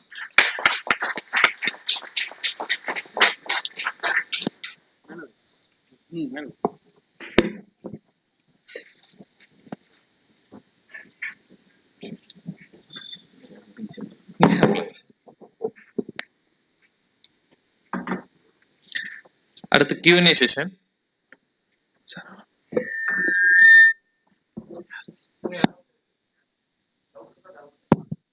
கொஸ்டின் ஆன்சர் எதுவும் இருக்கா சார்ட்ட கேட்டுக்கலாம் நீங்க. இதுக்கடையில எம்இசி நிர்வாகிகள் மேடைக்கு வருமாறு அன்புடன் நினைக்கிறோம். நவாஸ் சார் அண்ட் அக்பர் அலி அண்ணன், முசவாஜா. கொஸ்டின் ஆன்சர் சொல்லலாம், ஃபீட்பேக்னு சொல்லலாம். நீ பேசுனது ரொம்ப மொக்கையா இருந்துச்சுடா அப்படின்னு கூட சொல்லலாம். எல்லாம் ஒண்ணு. பிசினஸ் விங் சேர்மன் தமிமன மேடைக்கு வரும். சார், நீங்க வாடிக்கையாளர்கள் பத்தி அதிகமா சொன்னீங்க, நல்லா சிறப்பா இருந்துச்சு. உங்களுடைய தமிழ் கையாடல் எனக்கு ரொம்ப பிடிச்சிருந்துச்சு. நீங்க உங்களுடைய கோர்வையான தமிழ் கையாடல். நாங்க வந்து செல்ஃபி பரோட்டா கோச்சிங் சென்டர்னு பரோட்டா மாஸ்டர்களுக்கு பிரத்யேகமா ஒரு பயிற்சி மையம் நடத்திட்டு இருக்கோம். எங்களுக்கு என்னன்னு கேட்டீங்கன்னா, ஒன்ஸ் வர்றாங்கன்னா அவங்க ட்ரெயின் பண்ணி அனுப்பிச்சிடுறோம். இப்போ நாங்க அடுத்தடுத்து பண்ணணும்னா நான் என்ன பண்ணணும்? ட்ரைனிங் இது பண்றது. இப்போ எனக்கு இப்போ நீங்க சொன்னது எல்லாமே கஸ்டமர் பேஸ் சொன்னீங்க. அடுத்தடுத்து வருவாங்க, அவங்கள சாட்டிஸ்ஃபேக்ஷன் பண்ணணும், அந்த மாதிரியே சொன்னீங்களா? எனக்கு ஒரு கஸ்டமர் தான். இப்போ ஒருத்தர் வராருன்னா அவர் நான் சொல்லி கொடுத்தா அனுப்பிச்சேன்னா அவ்வளவுதான். அடுத்த அந்த கஸ்டமர் என்கிட்ட வரமாட்டாங்க. நீங்க அதை ஒரு ட்ரைனிங் செஷன் மாதிரி, ஒரு கோச்சிங் மாதிரி கொண்டு வரணும். நீங்க ஏன் பரோட்டாவோட நிப்பாட்டுறீங்க? அதை ஒரு குக்கரியா மாத்துங்க. ஏன் நீங்க ஒரு சின்ன வளையத்துக்குள்ளேயே இருக்கீங்க? என்னுடைய ப்ராடக்ட் இதுதான் அப்படின்றது தேவையில்லையா? அது சம்பந்தப்பட்ட நிறைய இருக்குல்ல. இப்பதான் ஐஸ்கிரீமே புரோட்டால போட்டு கொத்து புரோட்டா பண்ணிட்டு இருக்காங்க இன்ஸ்டால. நீங்க ஒரு இன்ஸ்டா பேஜ் கொண்டு வாங்க. இன்ஸ்டா பேஜை கொண்டு வந்து அதை ப்ரொமோட் பண்றதுக்கு என்ன வழி இருக்கோ அதை நீங்க பாருங்க. அதாவது நான் இதுக்கு தான் வந்திருக்கேன் அப்படின்றது மாதிரி கிடையாது. உலகம் ரொம்ப பெருசு. அது சம்பந்தப்பட்ட எல்லா விஷயத்தையுமே நீங்க சமயத்துல பாத்தீங்கன்னா ப்ராடக்டை காட்டிலும் வேல்யூ ஆடட் ப்ராடக்ட் தான் அதிகமா, அதை மதிப்பு கூட்டப்பட்ட அப்படின்னு சொல்லுவோம் இல்லையா, அது அதிகமா கூட விற்கும். நீங்க நர்சரி கார்டன்லயே போனீங்கன்னா செடி வந்து விற்கிறன்றதை காட்டிலும் நிச்சயதாம்பூலத்துக்கும் நிச்சயத்துக்கும் வந்து அந்த அடியில ஒரு கவர் போட்டு வைக்கிறாங்க இல்லையா, அதுல ப்ராஃபிட் வைக்கிறாங்க. அதுக்காகவே நிறைய பேர் நல்லா இருக்குன்னு சொல்லி கிஃப்ட் வாங்குறாங்க. 200 சீசன் டைம்ல விற்கிறாங்க. இது வேல்யூ ஆடட் திங், ஒரு சின்ன ஐடியா. ஸோ நீங்க உங்களுடைய பிசினஸ ஒரு குக்கரியா நீங்க கன்வெர்ட் பண்ணுங்க. புரோட்டா மாஸ்டரோட நிக்காதீங்கன்னு அதுக்காக தான் சொல்றேன். இதை நீங்க என்ன பண்ணணும்னா, நீங்க நம்ம இப்போ புரோட்டா மாஸ்டர்லாம் இப்ப தமிழ்நாட்டுல என்ன மதுரையில என்ன சொல்றாங்கன்னா, மதுரையோட தேசிய உணவுன்னு சொல்லிட்டு இருக்காங்க புரோட்டாவை. இப்ப இங்க இருந்து வேலைக்கு போறாங்க இல்லையா, அவங்கள கண்டுபிடிங்க. எத்தனை சமையல் மாஸ்டர்ஸ் இங்க இருந்து அங்க போறாங்க, அவங்களுக்கு ட்ரைனிங் கொடுத்து அதை நீங்க ஃபாரினோட டைப் வச்சு என்கிட்ட நல்ல செஃப் இருக்கான் உங்க ஹோட்டலுக்கு அனுப்புறேன்னு சொல்லிட்டு உங்களுடைய லிங்க் அவங்களுக்கு கொடுங்க, கான்டாக்ட் கொடுங்க. அப்படின்றப்ப உங்களை நோக்கி நிறைய பேர் வருவாங்க. ஸோ நீ கான்டாக்ட் தான் மெயின். ஏன்னா நிறைய பேர் சொல்லுவாங்க, இங்க இந்த புரோட்டா சாப்பிட்றதுக்கான மதுரைக்கு வர வேண்டியதா இருக்குன்னு சொல்றாங்க. அப்போ புரோட்டா மாஸ்டர் நீங்க எதுக்கு நம்ம புரோட்டாவை இம்போர்ட் பண்ணிட்டு எக்ஸ்போர்ட் பண்ணிட்டு புரோட்டா மாஸ்டர் அனுப்பிவிடுங்க. சார், என்னோட நேம் மெஹபூப், கம்பெனி நினைச்சேன். பட் ரொம்ப யதார்த்தமாக இருந்ததுக்கு thanks for the excellent session. So என்னோட டவுட் சார், இந்த கஸ்டமர்கிட்ட வந்து ரொம்ப பாண்டிங்கோட ரிலேஷன்ஷிப்போட மெயின்டைன் பண்ணணும்னு சொல்றீங்க. பட் ஹோல்சேல் பண்ணக்கூடிய நிறைய பிஸ்னஸ் பீப்புளோட சேலஞ்ச் என்னன்னா, கஸ்டமர் அதை ஒரு அட்வான்டேஜாக எடுத்து ரொம்ப ஃபிளெக்சிபிலிட்டியா அவங்களோட கன்வீனியன்ட்டுக்கு நம்மளை மாத்துறாங்க. பேமெண்ட்டோட விஷயங்கள்ல நம்ம டேர்ம்ஸ்ல நம்ம ரொம்ப ஸ்ட்ராங்கா இருக்கணுமா? இந்த இடத்த எப்படி வேரி பண்றது பிஸ்னஸ்க்கும் அவங்களோட மற்ற டேர்ம்ஸ்லையும்? கரெக்ட். நீங்க பரிதாபங்கள் வீடியோ பார்ப்பீங்களா? அதுல ஒரு இதுல பாத்தீங்க அப்படின்னா கட்டப்பை கேட்டு சண்டை போடுவாங்க. தீபாவளி பாவங்கள் இந்த மாதிரிலாம் பாத்தீங்கன்னா கட்டப்பை கேட்டு சண்டை போடுவாங்க. நீங்க என்னைக்காவது கட்டப்பை கேட்டு மேக்ஸ்ல, ட்ரெண்ட்ஸ்ல, டிமார்ட்ல சண்டை போட முடியுமா? முடியாது. காசுன்றதை தாண்டி நமக்குள்ள ஒரு உணர்வை கொண்டு வராங்க. இவன் தரமாட்டான் 50% முடிவு பண்ணிட்டான். அது எப்படி கொண்டு வராங்க அப்படின்னா, அந்த பிசினஸோட வேர்ல்டு எல்லாம் அவன் தன்னை முன்னிலைப்படுத்துறான் இல்லையா, ஒரு ஸ்டாச்சுவா கொண்டு வந்து நிப்பாட்டுறான் இல்லையா, அதுதான் இவன் இப்படித்தான் அப்படின்னு ஒரு சிஸ்டமைஸ் கொண்டு வந்துடுறான். ஸோ அந்த சிஸ்டமைஸை நான் இப்போ நான் உங்கள்கிட்ட வந்து கேட்பேன், கட்டப்பை வந்து இருக்கா அப்படின்னு நான் கேட்குறேன். சார் என்ன சார், அவங்கெல்லாம் 60 நாள் 80 நாள் பிஸ்னஸ் பண்றாங்க, 60 நாள் கழிச்சு 80 நாள் கழிச்சு தான் பேமெண்ட் தராங்க, நீங்க என்ன இப்படி தர்றீங்க? நான் ஒரு 100 நாள் கழிச்சு தரேன் சார் அப்படின்னு நான் உங்கள்கிட்ட கேட்குறேன்னு வச்சுக்கோங்களேன். நீங்க 100 நாள் கழிச்சு பேமெண்ட் கொடுத்தீங்க அப்படின்னா நான் உனக்கு சப்ளை பண்ண மாட்டேன் அப்படின்றத நேரடியாக சொல்லக்கூடாது. ஆனா அதுதான் சொல்லணும். அது டிபெண்ட்ஸ் ஆன், ஒரே ரூல் வச்சுட்டு சொல்ல முடியாது. கஸ்டமர்ஸ்க்கு ஏற்ற மாதிரி நீங்க மாத்தி தான் சொல்ற மாதிரி. அப்ப உங்களை ஒரு வேல்யூபிள் பர்சனா நீங்க கொண்டு வந்து முன்னிலைப்படுத்தணும். எப்படி முன்னிலைப்படுத்தணும்னா இந்த கேள்வியே வரக்கூடாதுன்ற மாதிரி. சார் நீங்க லேட் ஆக்கலாம் சார், நீங்க சொல்றதெல்லாம் புரியுது. ஆனா எனக்கு சப்ளை பண்றவங்க என்ன பண்றாங்கன்னா 11% இன்ட்ரெஸ்ட் கூட போட்டுறாங்க. நீங்க பேமெண்ட்டை லேட் ஆகுனீங்க அப்படின்னா அதை நான் ரேட்டை வந்து மாத்துற மாதிரி இருக்கும். இப்போ எங்க மருந்து கடையில என்ன சொல்றாங்கன்னா எங்க சாஃப்ட்வேர் ஒத்துக்காது சார் பண்றாங்க. கடைக்காரங்களுக்கு நல்லாவே தெரியும் இவன் போய் சொல்றான் அப்படின்னு. ஆனாலும் சொல்றாங்க சாஃப்ட்வேர் ஒத்துக்காது சார், இந்த பில் இந்த ரேட் வராது சார். எங்க இதுல ஒரு டாக்டர் இருக்காரு, அவர் வயசு 60 வயசு. அவர் வந்து சொல்றாரு, சார் ஆர்டர் போடுங்க, நான் முதலாளிகிட்ட கேட்கணும் அப்படிம்பாரு. அவர் தான் முதலாளி. ஆனா அவர் சின்ன வயசுல இருந்து சொல்லிட்டு இருக்காரு. இப்போ ஒரு நம்ம கஸ்டமருக்கு எப்படி ப்ரொஜெக்ட் பண்றோமோ ஒரு லைன் நம்ம ஃபார்ம் பண்றோம். இந்த டேபிள் எதுக்காக இருக்கு? ஸோ இங்க இருக்கிறவங்களுக்கும் அங்க இருக்கிறவங்களுக்கும் ஒரு ஸ்டாச்சுவை கிரியேட் பண்றதுக்காக. இன்னைக்கு நான் இப்படி வந்திருக்கேன், அங்க உட்காரவனா வரல, இங்க உட்காரவனா வந்திருக்கேன். அதை டிஃபரன்ஷியேட் பண்றதுக்கு தான் இந்த டேபிள் போட்டிருக்கும். ஸோ இது ஒரு இமேஜை கொடுக்குது. இந்த டேபிள் எடுத்துட்டீங்கன்னா ஒண்ணுமே இருக்காது, மொட்டையா இருக்கும்.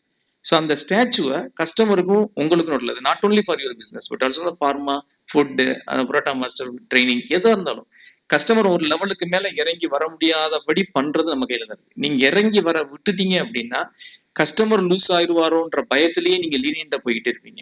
பொதுவாக பேமெண்ட்டை பொறுத்த வரைக்கும் ஒரு ரேஷியோ வச்சிருக்காங்க, 1:1:1. அது நடக்கவே நடக்காது. அதாவது நம்ம தர வேண்டிய அமௌண்ட் 1, நம்ம கையில் வச்சிருக்கிற க்ளோசிங் ஸ்டாக் 1, நமக்கு வர வேண்டிய அமௌண்ட் 1. இதெல்லாம் இந்த ஹோல்சேல் இருக்கிறவங்க B2B பண்றவங்க பண்ணக்கூடிய விஷயங்கள். மேனுஃபேக்சர் ஆகிறவங்களுக்கு அந்த 1 ஃபர்ஸ்ட் வராது. வாங்கி விற்கிறாங்க இல்லையா, அவங்களுக்குலாம் 1:1:1. 1000 ரூபா நம்ம ஒருத்தனுக்கு தரணும், 1000 ரூபாய்க்கு கையில சரக்கு இருக்கு, 1000 ரூபாய் வெளியில இருந்து நமக்கு இருக்கணும். இந்த ரேஷியோ நம்ம மெயின்டைன் பண்ணவே முடியாது. இந்த இதை பணம் வரணும் சேல்ஸுக்காக என்ன பண்ணுவோம்னா பேமெண்ட்டை கொஞ்சம் லீனியன்ட்டா விடுவோம். நீங்க பேமெண்ட்டை லீனியனா விட்டீங்க அப்படின்னா 11% இன்ட்ரெஸ்ட் நீங்க இயர்லி டர்ன் ஓவர்ல நீங்க கழிக்கணும்னு ஒரு நல்ல ஃபினான்ஷியல் அட்வைஸ் சொல்றாங்க. அப்ப இதை போய் நீங்க கஸ்டமர்கிட்ட கொண்டு போய் இம்பெக்ட் பண்ணணும். அதை பண்ணாதான் நீங்க பண்ண முடியும். நீங்க சொல்றது உங்களுக்கான பிரச்சனை கிடையாது, universal problem. But individual depends on each customer. வந்து நீங்க ஒரு ஸ்பெசிபிக் பேட்டர்னை நீங்க வைக்கணும், வச்சாதான் அது சக்சஸ் ஆக முடியும். நீங்க சொன்னப்ப எனக்கு மனசுல என்ன தோணுச்சுன்னா அந்த கவுண்ட் பண்ணி சொல்லி இருந்துச்சு, காலையில இருந்துச்சு நீ தலை போட்டுல இங்க வலிக்குதா, இங்கிட்டலாம் வலிக்குதா, எனக்கும் அதெல்லாம் இருக்கு அப்படின்னு.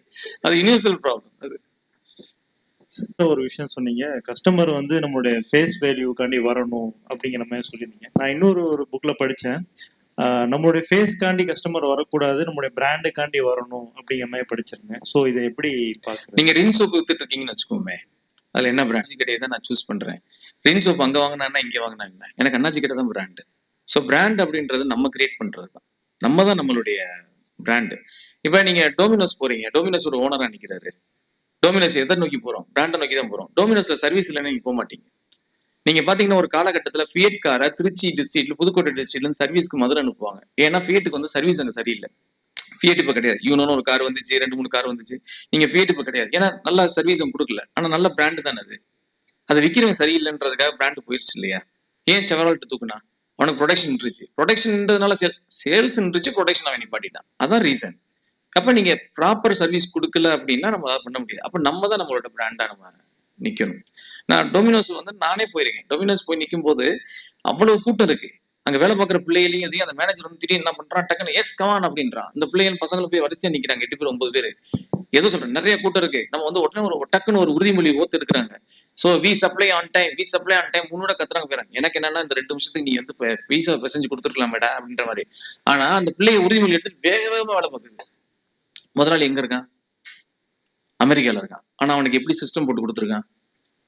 அந்த பிராண்ட ஒரு நிமிஷம் கூட சர்வீஸ் ஸ்டேஷன் அவன் எங்கேயோ இருந்து மதுரை கேக்க நகருக்கு ஏவி இருக்கான். அவன் சிசிடிவி கேமரால பாத்துட்டா இருக்கான்? கிடையாது. அவனுக்கு அந்த மேனேஜர் கொடுத்துருக்கிற டாஸ்க்கு கூட்டம் நிறைய இருக்கும்போது ஸ்டாஃப்ஸை வந்து என்கரேஜ் பண்ணி வேகமா வேலை வாங்கணும். நம்ம என்ன பண்ணுவோம், இத்தனை பேர் நிக்கிறாங்க இல்ல, அறிவு இல்ல, வேமா பார் இப்படின்னு சொல்லுவோம். கஸ்டமர் வேலையை விட்டு போயிடும். பையன் முந்திதான் 1000 ரூபாய் பெருசு, இன்னைக்கு அவனுக்கு அது ஒண்ணுமே கிடையாது. பார்பிக் நேஷன் போறான் அவன். என்கிட்ட நான் வந்து ஸ்கெச்சஸ் ஷூ வச்சிருக்கேன். நான் ஸ்கெச்சஸ் விளம்பரத்தை பார்த்து, ஸ்கெச்சஸ் ஷோரூம் பார்த்து, மில்லினியம் மால் போய், விஷால் மால் போய் எல்லாம் பார்த்துட்டு அந்த ஸ்கெச்சஸ் என் காலுக்கு வர்றதுக்கு 3 வருஷம் எடுத்திருக்கு. என் வேலை பார்க்குற பையன் 2 மாசத்துல எடுத்தேன். ஸ்கெச்சஸ் ஷூ பார்த்தீங்கன்னா கையில் எடுத்து பார்த்தேன். ஷூ ஸ்கெச்சஸா லோக்கல் ஆகும் சார், ஸ்கெச்சஸ் சார் அப்படின்னா. பணத்தோட அருமை இப்போ யாருக்குமே கிடையாது. நம்ம பிள்ளைய நம்ம அப்பா அம்மா வளர்த்த மாதிரி இப்போ இருக்கிற பிள்ளை இருக்கும்னு நம்ம எதிர்பார்க்க முடியாது. அது அவங்க ஜென்ரேஷன், அவங்க அப்படிதான் இருப்பாங்க, அவங்களுடைய இயல்பு. அப்போ உங்களை நீங்க பிராண்ட் ஆக்கணும்னா உங்கள்கிட்ட வேலை பார்க்குறவங்க முதற்கொண்டு ஒரு பிராண்டை நீங்க கிரியேட் பண்ணி வைக்கணும். அதுதான் மெயின். சார், என்னோட 2 கொஸ்டின்ஸ். நம்ம ஆல்ரெடி இன்ட்ரடக்ஷன் ஆனால் என் பேர் தமிழ், நட்ஸ் அண்ட் சாக்கோஸ்ல ட்ரை ஃப்ரூட்ஸ் கடை வச்சிருக்கேன். ஃபர்ஸ்ட் கொஸ்டின் வந்து, நீங்கள் பழைய கஸ்டமர்ஸை ரீடென்ஷன் பண்ணணுங்கிறீங்க. என்னோட ப்ராக்டிக்கல் எக்ஸ்பீரியன்ஸ், ஒரு புது கஸ்டமர் வந்திருக்காங்க, ஒரு 4000 ருபீஸ்க்கு வாங்குவாங்க. பழைய கஸ்டமர்ஸ் வந்து 500 ரூபாய்க்கு வாங்கிட்டு அந்த கஸ்டமர் முன்னாடி எனக்கு 10% டிஸ்கவுண்ட் இருக்குல்ல, போட்டு கழிச்சுட்டு எனக்கு கொடுங்க சண்டை போடுறாங்க. ஸோ அப்போ அந்த இடத்துல வந்து ரொம்ப ஆக்வர்டா ஃபீல் பண்றோம். ஏன்னா அவரு 4000க்கு வாங்கிட்டு இருக்கிறாரு, அவரு 1 ரூபா கூட கேட்ட டிஸ்கவுண்ட் கொடுன்னு சொல்லி கேட்கல. ஆனா இதே பழைய கஸ்டமர் வந்து எனக்கு 10% நீ கொடுத்தே ஆகணும் 500 ரூபாய்க்கு. இந்த இடத்துல நாங்க எப்படி ஹேண்டில் பண்றது? இதுதான் நம்ம வந்து என்ன பண்ணோம்னா ஒரு ஜென்ரலைஸ்டு சிஸ்டம் கொண்டு வரணும். இது இது இதை ஃபேஸ் பண்றது யாருன்னா எம்எஸ்எம்இ செக்டர்ல இருக்கவங்க அதிகமாக ஃபேஸ் பண்றோம். எம்எஸ்எம்இன்னா அந்த சிறு குறு தொழில் பண்றாங்க இல்லையா, அவங்க தான். அவங்க என்ன பண்ணுவாங்கன்னா இஷ்டத்துக்கு ஒரு ஆளுக்கு ஒரு ஆஃபர் வைப்பாங்க. நான் வந்து 5%, இவன் புதுசாக வந்திருக்க கஸ்டமர் 4000, இவனுக்கு நான் 10% கொடுக்கணுமா வேணாமா அப்படின்னு. ஸோ அதனால தான் என்ன பண்றேன், எல்லாத்துக்கும் ஒரே டைம் மாதிரியே ஆஃபர் கொடுத்துருது. ஸோ நீங்க என்ன பண்ணணும் அப்படின்னா, ஆமா அண்ணாஜி உங்களுக்கு தரலாம், உங்களோட டோட்டல் பர்ச்சேஸ் இவ்வளோ ஆயிருக்குல்ல, அதனால ரெகுலரா வரீங்க, ஒன்று செய்யறேன் அதுக்கேற்ற மாதிரி நான் ப்ராடக்ட்டை கொடுத்துறவான்னு சொல்லி நீங்க ப்ராடக்ட்டை மாற்றி விடணும். அந்த அந்த கான்செப்டை நீங்க கொண்டு வரணும். இவ்வளவு பர்ச்சேஸ் பண்ணா இவ்வளவு இது அப்படின்னு. நம்ம ஒரு கட்டத்துல வந்து சேல்ஸ் மிஸ் ஆயிரும் அப்படின்றதுக்காக ஆஃபர் இதுன்னு தரும். அப்ப நீங்க என்ன பண்ணணும்னா அந்த புது கஸ்டமர் முன்னாடி உங்களுடைய through out the year purchase இவ்வளவு ஆயிருக்கு, அதனால உங்களுக்கு தரலாம் அப்படின்றத அவருக்கு தெரியப்படுத்தும். அவருக்கு தெரியப்படுத்த சார் நீங்க ஒரு 8000 கொடுங்க, உங்களுக்கு 10% கொடுக்குறேன், நீங்க 4000 8000 ஆகும். இல்ல 4000 கஸ்டமர் என்கிட்ட அவங்க டிஸ்கவுண்ட் கேட்க மாட்டேங்கிறாங்க. 500 ரூபாய் வாங்கி ரெகுலரா மாசம் 500 ரூபாய் வாங்குறவங்க 10% என்ன கேட்கறாங்க. ஓல்டு கஸ்டமர் ரிட்டன்ஷன் இல்ல அதான் நீங்க ஒரு சிஸ்டம் கொண்டு வந்துட்டீங்க அப்படின்னா அந்த அதுக்கப்புறம் அந்த ஆஃபர் கிடையாதுன்றதை நீங்க சொல்லணும். இப்ப நீங்க அட்ஜஸ்ட்மெண்ட்ல கேட்க மாட்டாங்களே, கேட்க மாட்டாங்க. நம்மகிட்ட தான் கேட்பாங்க. ஏன் அவங்ககிட்ட கேட்க மாட்டேங்கிறாங்க? ஏன்னா அவங்க ஒரு பிராண்ட் மாதிரி செட்டப் பண்ணிட்டாங்க. நீங்க ஏன் பிராண்டா இல்ல? நான் பிராண்ட் தான் சொல்லுங்க. See, நம்ம என்ன நினைக்கிறோம் அப்படின்னா இந்த டிஸ்கவுண்ட் கொடுக்கறதுனாலதான் இந்த கஸ்டமர் நம்மகிட்ட வாங்கிட்டு இருக்கான்னு நினைக்கிறோம். அதான் உண்மை. பயம் என்ன, இதுக்கு பின்னாடி இருக்கிற உண்மை என்ன, இந்த கஸ்டமர் நம்மளை விட்டு போயிருவான்ற பயம் தானே. அந்த கஸ்டமர் போகக்கூடாதுன்றக்காக தான் நம்ம ஒரு அன்பளிப்பு ஒரு இலவசமா தரோம். நீங்க அவர் என்ன பண்ணணும்னா, அண்ணே நீங்க வந்து இதை வாங்க அதை வாங்கன்னு உங்கள்கிட்ட எது ப்ராஃபிட் வந்து அதிகமா இருக்கோ அந்த ப்ராடக்ட் தள்ள பார்க்கணும். எனக்கு உங்களோட மார்ஜின் ப்ராடக்ட் மார்ஜின் தெரியாது. சப்போஸ் பாதாம் பருப்புல அதிகமான மார்ஜின் இருக்கு, அந்த கிறிஸ்மஸ் பழமா வாங்கிட்டு போயிட்டு இருக்காரு அப்படின்னா நீங்க பாதாம் பருப்பு தள்ளி அதை வேல்யூ இன்க்ரீஸ் பண்ண வைக்கணும். அப்படிதான் பண்ண முடியும் ஒழிய நீங்க டிஸ்கவுண்ட் பண்ண முடியாது. நீங்க தனித்தனியா வச்சு அந்த கஸ்டமரை நீங்க தான் எஜுகேட் பண்ணணும். ஆனாச்சி இப்ப முந்தி மாதிரி கிடையாது, ஜிஎஸ்டி ரிவைஸ் ஆயிடுச்சு, அமெரிக்காக்காரன் குண்டை போட்டுட்டான், பாதாம் பருப்பு அங்கிருந்தா வந்துகிட்டு இருக்கு, கப்பலை ஃபுல்லா நிப்பாட்டிட்டான், நீங்க என்ன பண்ண சொல்றீங்க? அவர் என்ன பிசினஸ்ன்றதை தெரிஞ்சு வச்சுக்கணும். யூசி நீங்க ஒரு பிசினஸ் பண்ண வந்துட்டீங்க அப்படின்னா நீங்க வெறும் பாதாம் பருப்பு மட்டும் தான் தெரிஞ்சு வச்சிருக்கீங்கன்னா, வெறும் பாதாம் பருப்பு எங்க விளையுது, அதோடைய வரலாறு என்ன, அது பாரசீகத்துல இருந்து வருது, கிரேக்கு அது மட்டும் தெரியக்கூடாது. வரக்கூடிய கஸ்டமர் பத்தியும் நீங்க நிறைய ஏதாவது தெரிஞ்சு வச்சிருக்கணும். அப்பதான் உங்களுக்கு நாங்க இவ்வளவு இருக்குல்ல அவ்வளவு இருக்குல்லங்க அதுல பண்ணலாமேங்க அப்படின்னு சொல்லி நீங்க பதில் பேச முடியும். ஒருத்தனை பேசி நம்ம பண்ண முடியும். நீங்க பாதாம் பருப்பு வைக்கிறீங்க, மருந்து கடைக்காரங்களை கேளுங்க, எடைக்கு எடை கொடுப்பாங்க. இந்த பக்கம் மருந்து வச்சுட்டு இங்கிட்டு எங்களையும் உட்கார வைப்பாங்க, உட்காரு நீ இப்ப 1 மாசம் நான் வேலை பார்க்கலாம் எனக்கு சொல்லுவாங்க. எல்லாமே வந்து கான்டாக்ட் பேசுறதுதான் நம்ம பண்ண முடியும், இல்லைன்னா அது பண்ண முடியாது. ஒரு கட்டத்துல வந்து நீங்க சேல்ஸுக்காக இதெல்லாம் நான் பண்றேன் தியாகமா பண்றேன் அப்படின்னா நம்ம சேல்ஸ் இன்க்ரீஸ் ஆகாது. அந்த கஸ்டமர் வேணும், அந்த கஸ்டமர்ட்ட வந்து ரெவன்யூ கூட்டிடும். நீங்க கையில இருந்து ஒண்ணு தரீங்கன்னா ரெவன்யூ கூட்டிடும். அப்படிதான் பண்ண முடியும். Sure sir. ஆக்சுவலி இன்னைக்கு செஷன் வந்து ரொம்ப சூப்பர். என்ன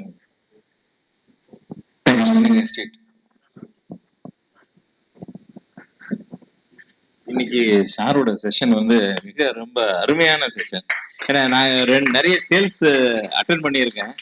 ஏன்னா ஒரு கஸ்டமர் ரீடென்ஷன் மட்டுமே எடுத்து அது என்ன மாதிரி விஷயங்கள்லாம் நமக்கு பண்ணணும் பண்ணா நம்மளோட பிசினஸ் கூடும்.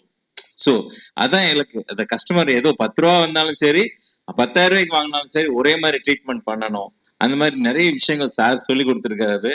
ஆனா ஆக்சுவலி மதுரை மண்ணின் மைந்தன் ரொம்ப சந்தோஷமான விஷயம் சார். நாங்க மிஸ் பண்ணிட்டோம். We missed you really. இல்லைன்னா நாங்க வருஷம் உங்களை ஒரு ஏப்ரல்ல கண்டிப்பா கூப்பிட்டு ஒரு செஷனை கண்டிப்பா போட்டிருப்போம். இன்ஷால்லா இனிமேல் தொடர்ந்து நாங்க உங்களோட இதை கண்டிப்பா கூப்பிடு எங்களோட ஸ்பீக்கர்ஸ் பேனல்ல உங்களை வச்சிருப்போம். ஏன்னா ரொம்ப அருமையான கலோக்கியல். ரொம்ப இந்த மாதிரி யார் அட்டன் பண்ணலையோ அவங்க டெஃபினட்டா மிஸ் பண்ணியிருக்காங்க. ஏன்னா ஒரு அருமையான செஷனு இது. நம்ம இன்புட்டா எடுத்துட்டு போய் நம்ம பிசினஸ்ல இம்ப்ளிமெண்ட் பண்றதுக்கான சாத்தியக்கூறுகளை பாருங்க. ரொம்ப சந்தோஷம். அஸ்ஸலாமு அலைக்கும். தேங்க்யூ. அடுத்ததாக நிறைவாக இன்றைய சிறப்பு விருந்தினரை கௌரவப்படுத்த நேரம். எம்இசி சார்பாக பேருக்கு கேட்டு வாங்கி சரி QR கோட ஸ்கேன் பண்ணிக்கோங்க.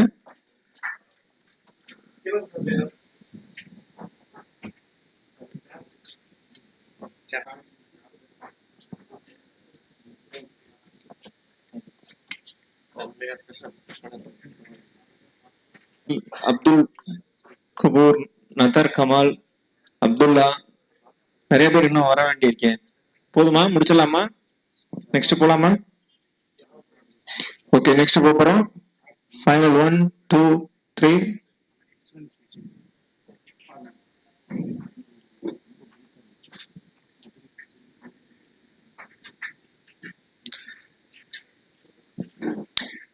கொஸ்டின்: நீங்க திரும்ப திரும்ப வாங்கும் வாடிக்கையாளரை பெறுவதற்கு சிறந்த வழி எது? எப்போதும் அதிக தள்ளுபடி கொடுப்பது, தீபாவளி அன்று மட்டும் வாட்ஸ்அப் செய்தி அனுப்புவது, தொடர்ச்சியான தரம் மற்றும் நல்ல சேவை மூலம் நம்பிக்கை காட்டுவது, விரைவாக பல கிளைகளை திறப்பது.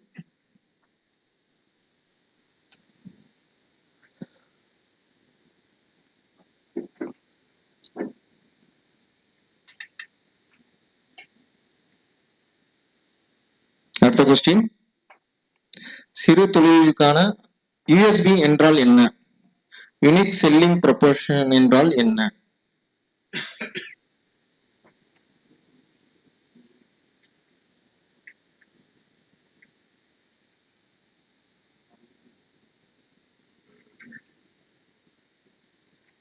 நிறைய பேர் சொல்லியிருக்காங்க. சிறு தொழிலுக்கான அரசு பதிவுன்னு சொல்லியிருக்காங்க. சந்தையில் மிக குறைந்த விலைன்னு சொல்லியிருக்காங்க.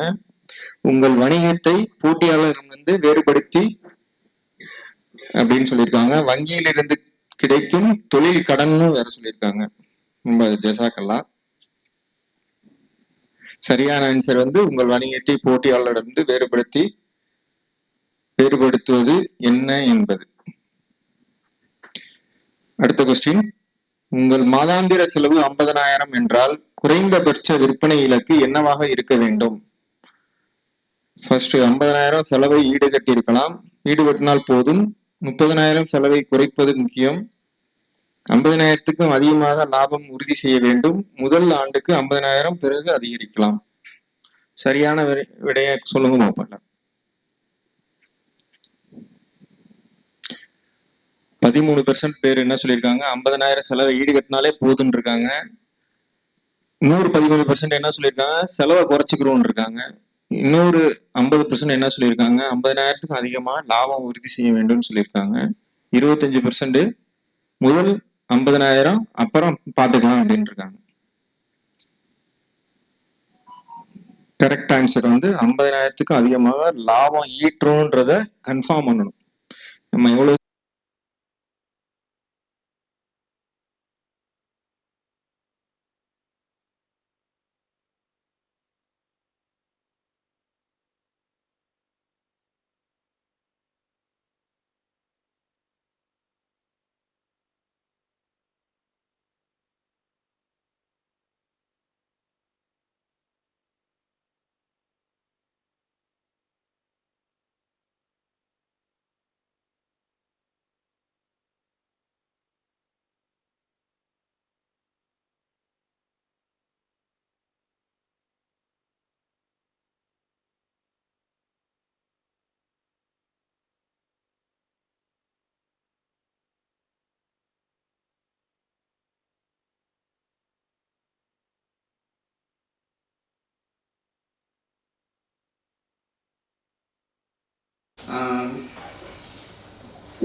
தொழில் செய்ய விரும்புவது, ஹூ இஸ் த ஹீரோ, அதாவது தொழிலில் கதாநாயகன் யார் அப்படிங்கிற கேள்வியில் ஆரம்பித்து திருக்குறள் மற்றும் சங்க இலக்கியங்களை மேற்கோள் காட்டி நல்ல சேல் அப்படிங்கிறது நல்ல முடிவை கஸ்டமர் எடுக்க வைக்கிறது தான் நல்ல சேல் அப்படிங்கிறதுல வந்து blind taste test, Coke versus Pepsi, இது போன்ற வரலாற்று நிகழ்வுகளை மேற்கோள் காட்டி how to retain the customer, win the heart and rule the heart of the customer அப்படின்னு எங்களுக்கு சொல்லி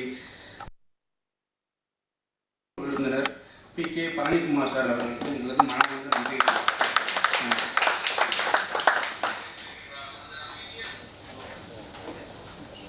تبارك اسمك أشهد أن لا إله إلا أنت أستغفرك وأتوب إليك. السلام عليكم. National anthem. विनायक जय हे भारत सिंध गुजरात मराठा द्राविड उत्कल बंगा विंध्य हिमाचल यमुना गंगा उच्चल जलधि तरंगा तव शुभ नामे जागे तव शुभ आशीष मांगे गाहे तव जय गाथा जन गण मंगलदायक जय हे